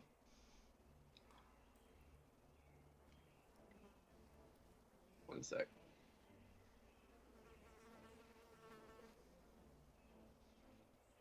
Because as they kind of as they move forward, they do spread out, and as they see, as y'all start kind of squaring up, and those that are you 3 and then Gloob disappearing, they do start moving at a run and start quickly closing that gap. Apparently what I had written in my notes is out of date, because I have it as Flock of Familiars not needing concentration. Okay, I thought it did. I don't have access to D&D Beyond, so I can't look at the updated one. So I will be taking unmodified shots. Okay. At the. So that means the attacks that you make are at disadvantage currently. Why are they at disadvantage? If it's at is 150 feet. Oh no, you don't start shooting until your first range increment. Right. I forgot. You have a longbow. Yeah, I'm shooting when I'm not taking penalties specifically. Okay. So they come. Let's see. Let me do some math to see when they hit your range increment, because they're about 1,000 feet out.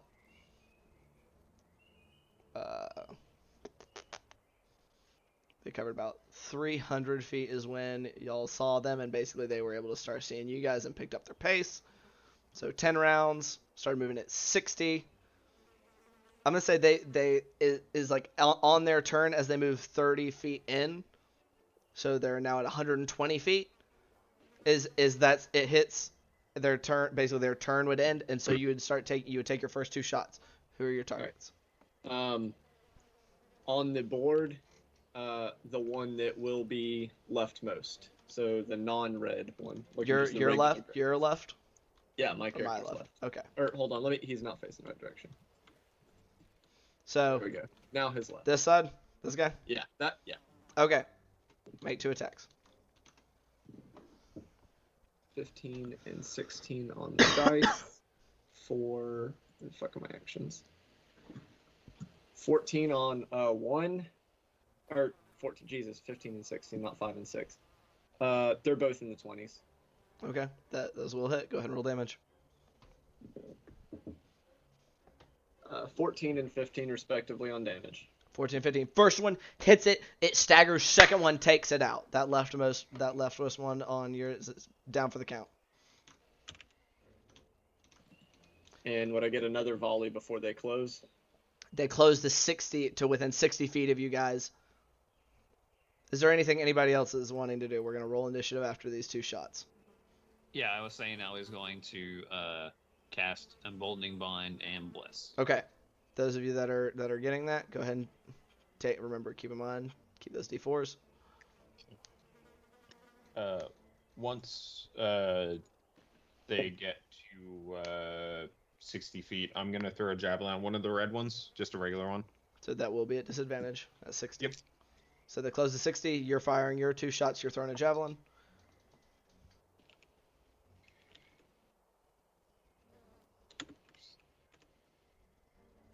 Does 15 hit? Misses. As it comes sailing in, it brings up its shield and just kind of clatters it off to the side, sending it into the mud. Where were your shots at, Julian? The same one right next to that. So the next. Okay, this one right here. one. Okay. Yeah. Roll your attacks. My first one was an 8 plus 8 for a total of 16. 16 does hit. And the second arrow is 14 plus 8. Also hits. And roll damage for those. 12 and 14. So 14. That one also drops as they get in here. So that was as they hit this last little thing. And we're just gonna start them here as they come charging up, and this is where we're gonna roll initiative. Everybody go ahead. Eee, fuck. Good thing I got those shots off early. Jesus Christ. Hey, there we go. That's not. Oh wait, I have advantage, not disadvantage. Hey, that's the same.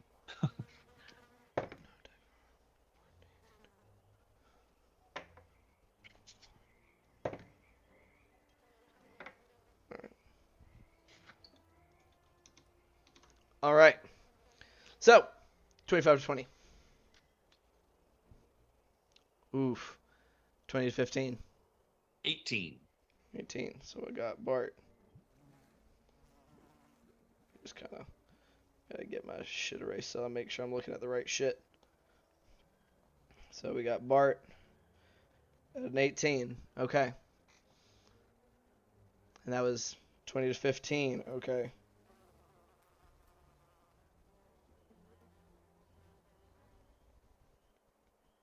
Oh god, I need to not write all that out.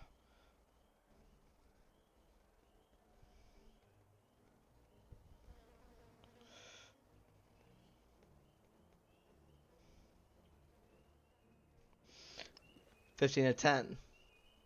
12. 12. 13. 12, 13. Okay. I'm Jacob, back. no. You're supposed to roll 18 again. Yeah, buddy, we need you to give him the big wallop. Shit. I'm back where I belong. Oh, no. God damn it.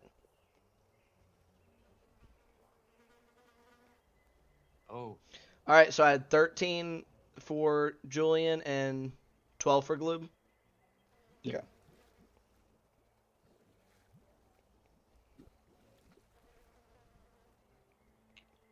All right.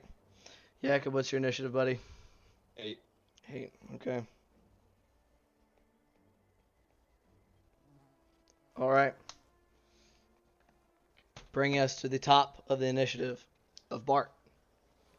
Oh, What are I'm you at doing, the buddy? tippity As you top. see these guys charging in, you saw, Julian start taking shots, dropping 2 of them with 4 arrows. Jakob throws out one of his javelins, easily parried to the side by one of the more heavily armored Sahuagin. What would you like to do? I'm gonna move up this way, and on the guy that's closest to that thick tree, kind of like the middlemost Sahuagin there. This one right here? Yep. Yep. I'm gonna hit him with a spiritual weapon. Actually, Okay. I will move 1 step closer in that direction. All right, so you go ahead. Whoever is measuring on someone else's turn, if you would.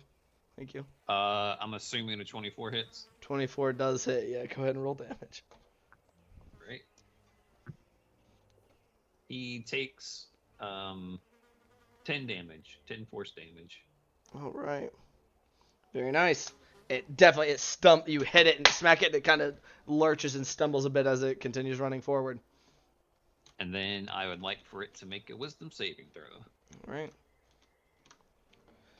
Let me see what their wisdom save is. It's Ooh. not great. I hope he doesn't make it, because it's going to be bad He does news not. for him. It's only 23. 23? 11 and 12. Holy shit, it fucking drops. Wait, where's my bells? I got my bells. Hold on. Hey. I got my little bell. Where are my bell sounds? Play sounds. Just a ding, and it just Damn, I it shoulda- stumbles and grabs its head and face plants into the dirt. Let's get some fight music. We're using some of their fight music. And I wanted to have that kind of being at the angle in front of him. Essentially, me kind of moving in a direction to where I might be able to actually get it to hit somebody next turn with a 20-foot movement. Okay. So you wanted it kind of like here-ish?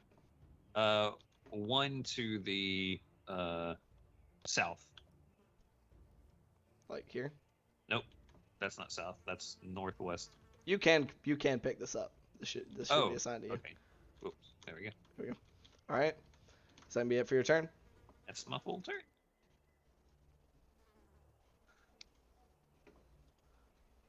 This fight music is very quiet. God damn it, Soundtail. Anywho, all right, that's gonna be it for your turn. That brings it to their turns. Oh, fuck me. I'm about to get. So Hell yeah. Let's go. So that's going to be these big boys go first because this was going to be 5, Okay. 10, 15, 20, 25, 30. Comes rushing up on you. And it's going to make its 2 attacks. Okay, first one coming in to come at you with its teeth like it does. And these ones, you can definitely see these ones, while not like not as big as like the big one y'all fought that had the great axe kind of weapon. Right. These ones are like significant. They're sturdier and stockier than the other ones that y'all have fought. That's only gonna be a 14 to hit on its bite. It just isn't able to get any purchase on your armor. It goes to thrust at you with its spear. Jesus. That one, however, is a 23 to hit. Oh, goodness. Yep, that definitely hits. Counterspell. And that one's going to hit you for 6 points of piercing damage. Okay. All right.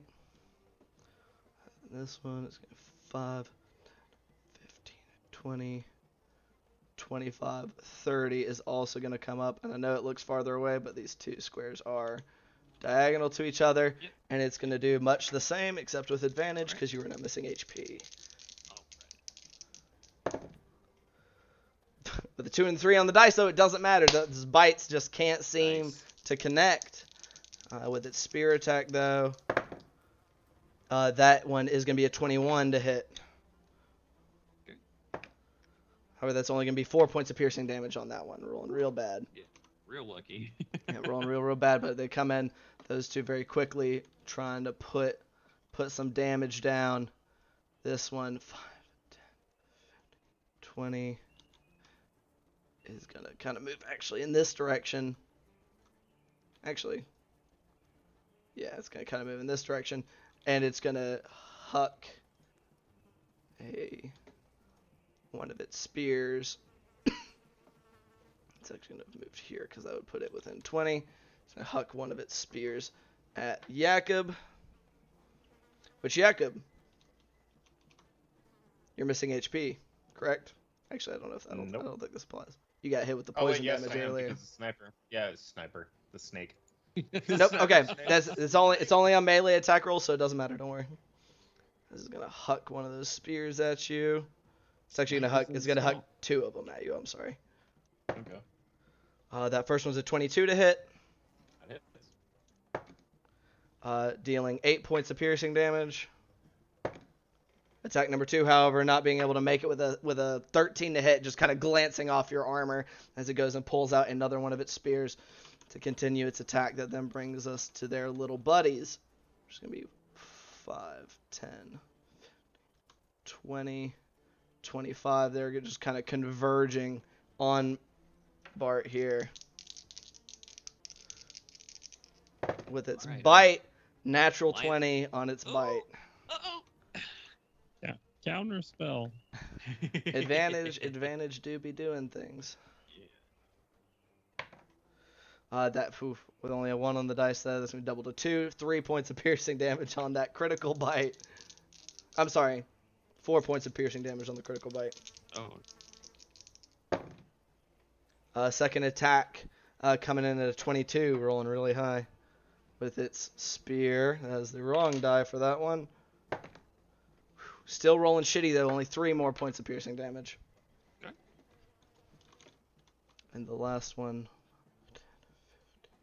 20, 25, 30, coming in as these all 4 converge on Bart, who is standing the farthest forward. Holy shit. Just fucking yeeted my dice onto my keyboard. That is 19 to hit, which I believe is exactly your AC, correct? Correct. Okay. 5 points of piercing damage on the bite. Okay.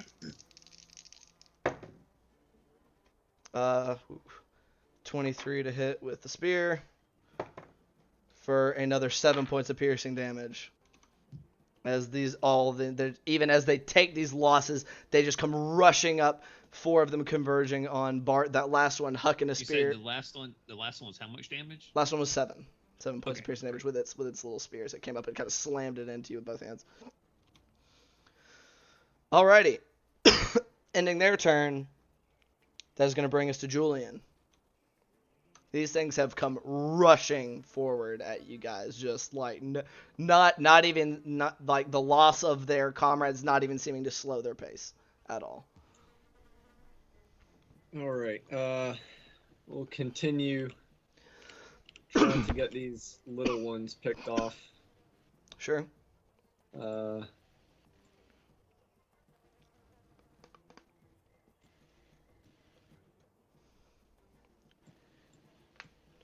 Oh God. There we are. We're going to drop 2 arrows into the brown one closest to me. All right. Go ahead and roll those attacks. 16 and 19. Both hit. Go ahead and roll damage.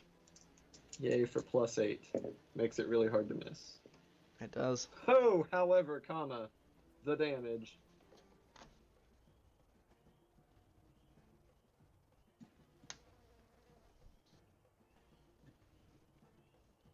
That'll only be 19 points of damage. 19 points of damage is No, correction, 18. 18 points of damage. Okay. Unfortunately, not quite enough to bring it down, but both arrows are slamming into it as it lurches over in pain, just kind of right over in front and next to you, Bart.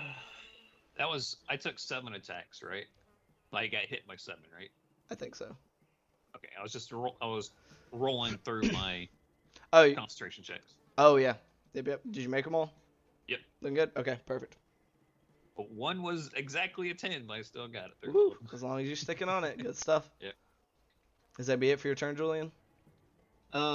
Quick question. Yes, sir. So the familiars were instructed to pace the left and rightmost Sahuagin to make sure that we weren't being flanked. Did they pace in with those ones, or are they indicating that there's others out there? I mean, they're in with these ones. Yeah, they didn't seem to notice any others. Okay. I will then have. Oh God. Such a wasted spell slot. For the time being, at least for this round, I will have them dive down. And I know, you'll have to refresh my memory. I can't remember. I know you can use the help action to give advantage on an attack. Can you use it to give disadvantage on an attack? No. No. Okay. In that case, I will have them go down and assist.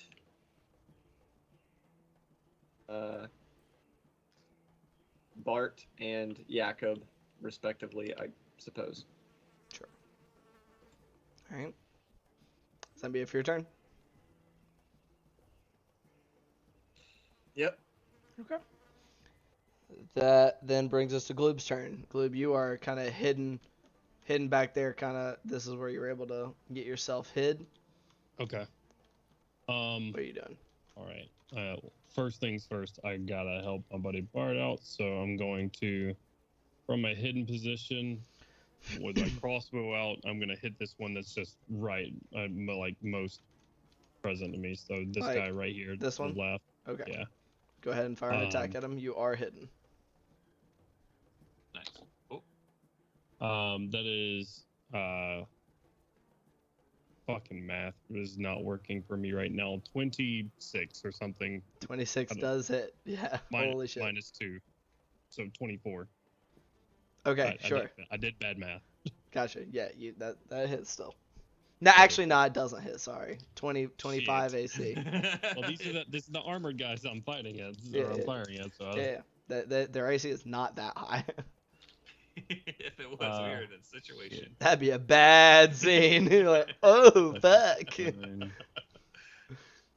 Ooh, bad on the damage. 12. 18 points of piercing damage. Bad on the damage with 18 points of damage, he says. Yes. Oof. Okay. And then I will use... I gotta get up there with him.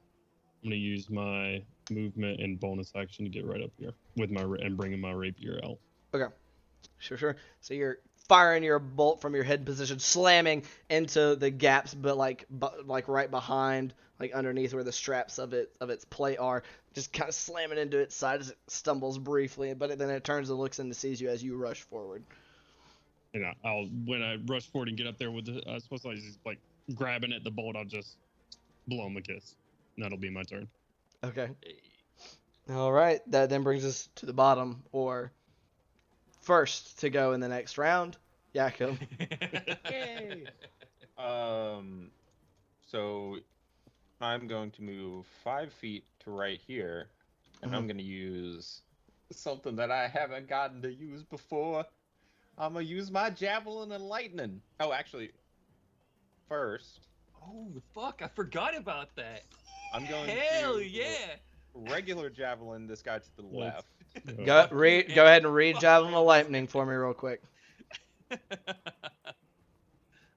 Yes. Just read the way it works. I can't remember if it's just one of your attacks or if it takes your action. When you hurl it, speak its command word. It transforms into a bolt of lightning, forming a line. Make a ranged weapon attack against the target. Okay, sure. But the first regular javelin is going into that guy to the left. This one? Yep, because that's going to be the one with advantage that Julian gave me. All right. Go ahead and throw it. And I'm using Emboldening Bond. Wow. That's my 6th natural one, but thankfully it's an advantage. Haha, that's going to be 13. You have Bless and Emboldening Bond, by the way. Yes, I know. And now no, okay, no, you rolled something earlier. Never mind. It was an advantage, so it went up to 4. So, Mhm. yeah, it would 13, which doesn't hit, A right? 13 does not hit that guy. Once again, you throw it, and this time he just kind of like sidesteps the side, and it goes sailing past him. Now, does the lightning only go until it hits the person you target with the ranged attack? Yes. Who are you targeting? It's going to be this gentleman right, yeah, at the end of the line. Okay, you're throwing through multiple of his people. They're all going to get hit by the lightning, but the attack roll itself is going to be at disadvantage. Because you're throwing right through 3 of his buddies that are all right there. Or 2 of his buddies that are all right there. You're standing in a straight line, and you're throwing at the guy in the back. So trying to hit him is a little more difficult. You're trying to thread the needle through multiple targets. Okay. Or, I'm sorry, it won't be a disadvantage. He's just going to have cover. My apologies. So his AC is just Okay. going to be a little higher. Let's make the attack roll for me.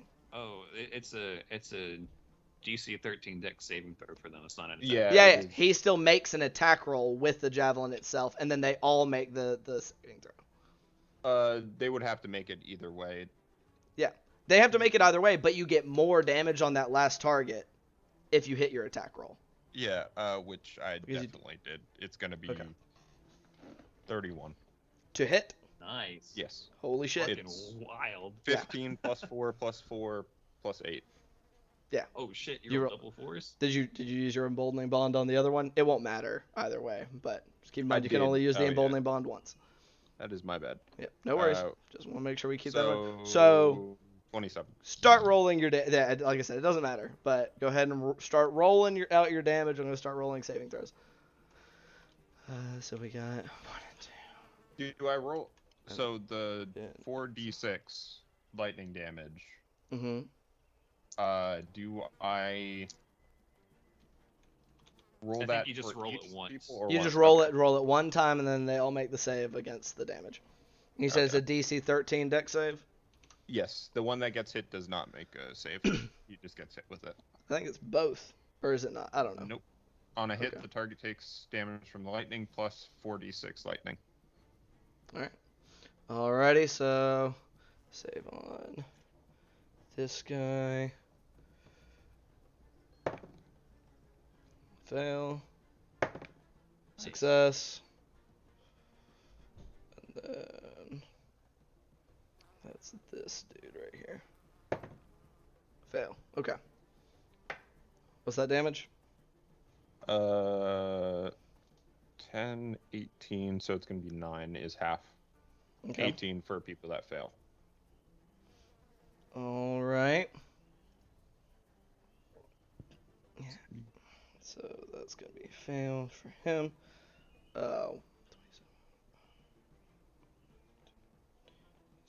10. And then 18. It's that guy. Okay. Whew. That hurts.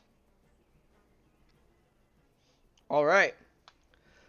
It goes through, and it seems to catch almost all of them unaware except for this guy. This dude seems to manage to kind of slightly get out of the way before it comes roaring past him and slamming into this guy at the end. None of them fall, but all of them seem very well charred. Okay. The one on the end is going to be hit with 18 points of thunder, or lightning damage, and 11 points of piercing for a total of 29. Okay, the additional piercing damage is enough to bring him down. So, getting hit with that extra. Where's it? 11? How are we getting 11 out of that? It's a javelin. It should be a D. Oh, did you roll a max on the D6? Yeah. Okay. Yeah. All right. That goes through those first two, lighting him up a little bit, and then between the lightning and the javelin slamming into his chest, it does kill this one right here. All right. Okay. Good round. Is that gonna be it for you? No, I am going to move another 5, 10, 15 to right here. Okay. And that will be it. Alrighty. That will bring us to the end of your turn. Bring us back to the top of the initiative to Bart. All right. this guy, this non-armored dude that's just right next to me, he got hit with both those arrows and is still up. Yes. Okay. He is looking not great, but he is still up. I'll move 20 feet and attack that fella. All right, roll an attack roll. Does 14 hit? 14 does hit. Yeah. Okay, awesome. 9 points of damage. 9 points of damage is enough to finish him off. It just comes up and kind of Hey. caves in the side of his fishy noggin. All right. Can I tell which ones of the guys in front of me look the most messed up? Roll a quick just medicine check for me. Sure. It's a visual. 13. 13. You think maybe this one? Okay. Then he will make a wisdom saving throw. All right. What's your DC? 16 or 17, I believe. That's important. 16. 16, that was a 16 on the nose. Darn. All right. That plus one. That is my Plus turn. one saved his bacon there, boy. All right. Fish, this was like, you were like 16 or 17. I was like, that's a 15 plus one. I need you to check. All right. So that brings us to their turn. Well, it doesn't matter. Yes, sir. I forgot about me having advantage on one of them, but it doesn't matter anyway. It still would have hit. Right. Yeah, because it hit no matter what you did. All right. So these guys did just kind of get toasted by Jakob. So this one is actually going to turn around, and as it's like kind of come up on your flank, it's going to whirl around and make its attacks at you, Jakob. All right. That's going to be a 24 to hit on the bite. That hits. Unsurprising. That's going to be 7 points of piercing damage. As it chomps on you. All at advantage. Do what? Or what do they get when you're hurt? Is it advantage? Advantage, yeah. Okay, yeah. The second one is only 17, so it glances off your armor with its spear. Gonna riposte that one with the D6. Okay, go ahead and roll that attack. Do I get both the blessed and emboldening? Yep. On this one, you get to use the emboldening bond once outside of your turn. So once on, once off. Oh, and the blessed is every Is every single attack, every single Oh. save. Okay, that's what confused me. I was planning on using that for the other one, but it, that's 6 plus 6 plus 8 is gonna be dirty 20. Dirty 20 does hit them. And roll damage. Okay. Oh, goodbye, D6. 16 points of damage. Woo. You smack the shit out of him, but it isn't quite enough to bring him down. As he misses with that spear and leaving himself open, you just punish, just slicing across, kind of cutting through the breastplate into him proper. Leaves him with the Mortal Kombat wobble, but he's not quite down. However, this same one is all these ones seem to whirl on you as a unit as they all kind of went into it, making their attacks at you. So these other two are making their attacks at you as well. So you have been identified as a threat. That is going to be a 25 to hit on the bite. Okay. There's only be 4 points of damage. Just regular, no magical or anything? Yep, no magical. Okay. This is a 21 on the spear. Okay. That's going to be 8 points of piercing damage. And then that's going to be an 18 on the nose for the bite of the last one. Okay. Sudden cacophony. Okay, sudden Oh, wait, reaction. Never mind. Sorry. Oh, yeah, because you already used it. Yep. Again. 6 points of piercing damage from that bite. And then only an 11 on this last spear attack, because this one just comes glancing off of your armor. Getting some hits in on you, but they're not quite able to land consistently or for very much, as you are able to kind of move with each of the blows, trying to catch as much of it as you can on the armor and the chain, all that fun stuff. Is going to end their turn, bring us to Julian.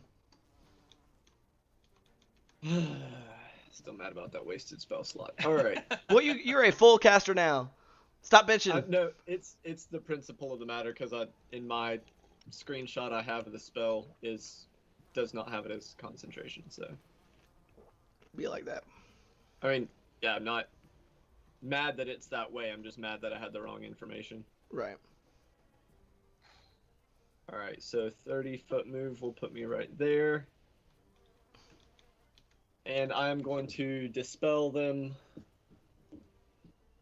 to cast Hex Okay. On who? on that one flanking Jakob in the back. This one right here? Yep. All right. Or how beat up does the one that's closer to me look? This Just one? south of that, yeah. Both of these ones look pretty fucking fucked up. This one's kind of like Mortal Kombat wobble, and this one is not doing that, but he looks pretty bad. Oh, we're gonna drop it on that one After instead. everything that is being dropped on these dudes. Okay, sure. Why not? Is it a Hexblade's curse or just a hex? Hex. Okay, sure. Make your attack rolls.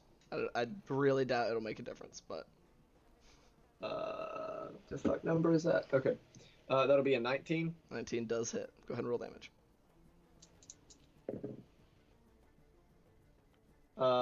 6. 17. 17 points of damage is enough to bring him down. So it sinks into kind of his back, kind of up towards his, up in the back of his throat, and kind of pushing through, bringing him down. All right, and the other arrow will go at Mr. McWobbles. All right, go ahead and roll that attack. 19 again. 19 does hit. Your minimum damage will kill the shit out of him. He has 3 HP. All right, well, I rolled a 1 on damage, so thank God that my Yeah, minimum well- damage will kill him. Well, your minimum damage is like 9 or something crazy, or 8. It's 8 or 9. It's 8. All right. Assuming that is the end of your turn. Yeah, that's move, bonus, and All right. action. That brings us to Gloob. You now, all of a sudden, last man standing right here. So, Julian, when you shot those arrows, Gloob had pulled out a dagger and since that one was right in front of him, turned his back to him to look at Jakob. Gloob had a dagger and just gets shot. I was like, okay, goes towards the other ones, gets shot. Okay, puts the dagger back and walks behind Jakob right here to this guy right here. We'll do a flourish with his rapier. I'm actually gonna use Captain's talent here for charisma, and I am going to put my sword against his throat. And he may not understand me, but we'll see what happens here. I'm gonna say, put it down, and this will end. Roll an intimidation check. Intimidation. Mhm. Ooh, I don't think I have an intimidation. I'm pretty sure putting your sword to someone's throat is +1. gonna be an intimidation check. It's got fair. +2 to 8, at least. Oh yeah, I can do 2d4, right? Yep. Bless Hey. does not apply to ability checks. Oh, really? Nope. Okay. It's only to Oh, attack it's rolls and attack rolls saving and saving throws. throws? Yep. Well, shit. All right. Plus 1d4 then. Correct. Okay. All right. I got +1 to this roll. That's a natural 18 on one of them. There's 11 and a natural 18, so 19 plus 2. So 21. 21. 21. Anyone? It seems to understand it's being threatened, but it does not seem to get anything else out of it. And it's kind of like turning towards you as you come up and put your sword up to its throat, and it smacks it to the side with its spear, and then just kind of opens up its like kind of gaping, like toothy mouth. I'm not gonna say maw, cause fuck you, and just lets out, just kind of like spittle flying about out of its mouth. Okay. All right. That's gonna bring us Have to it Yak. your way, friend. You said Jakob.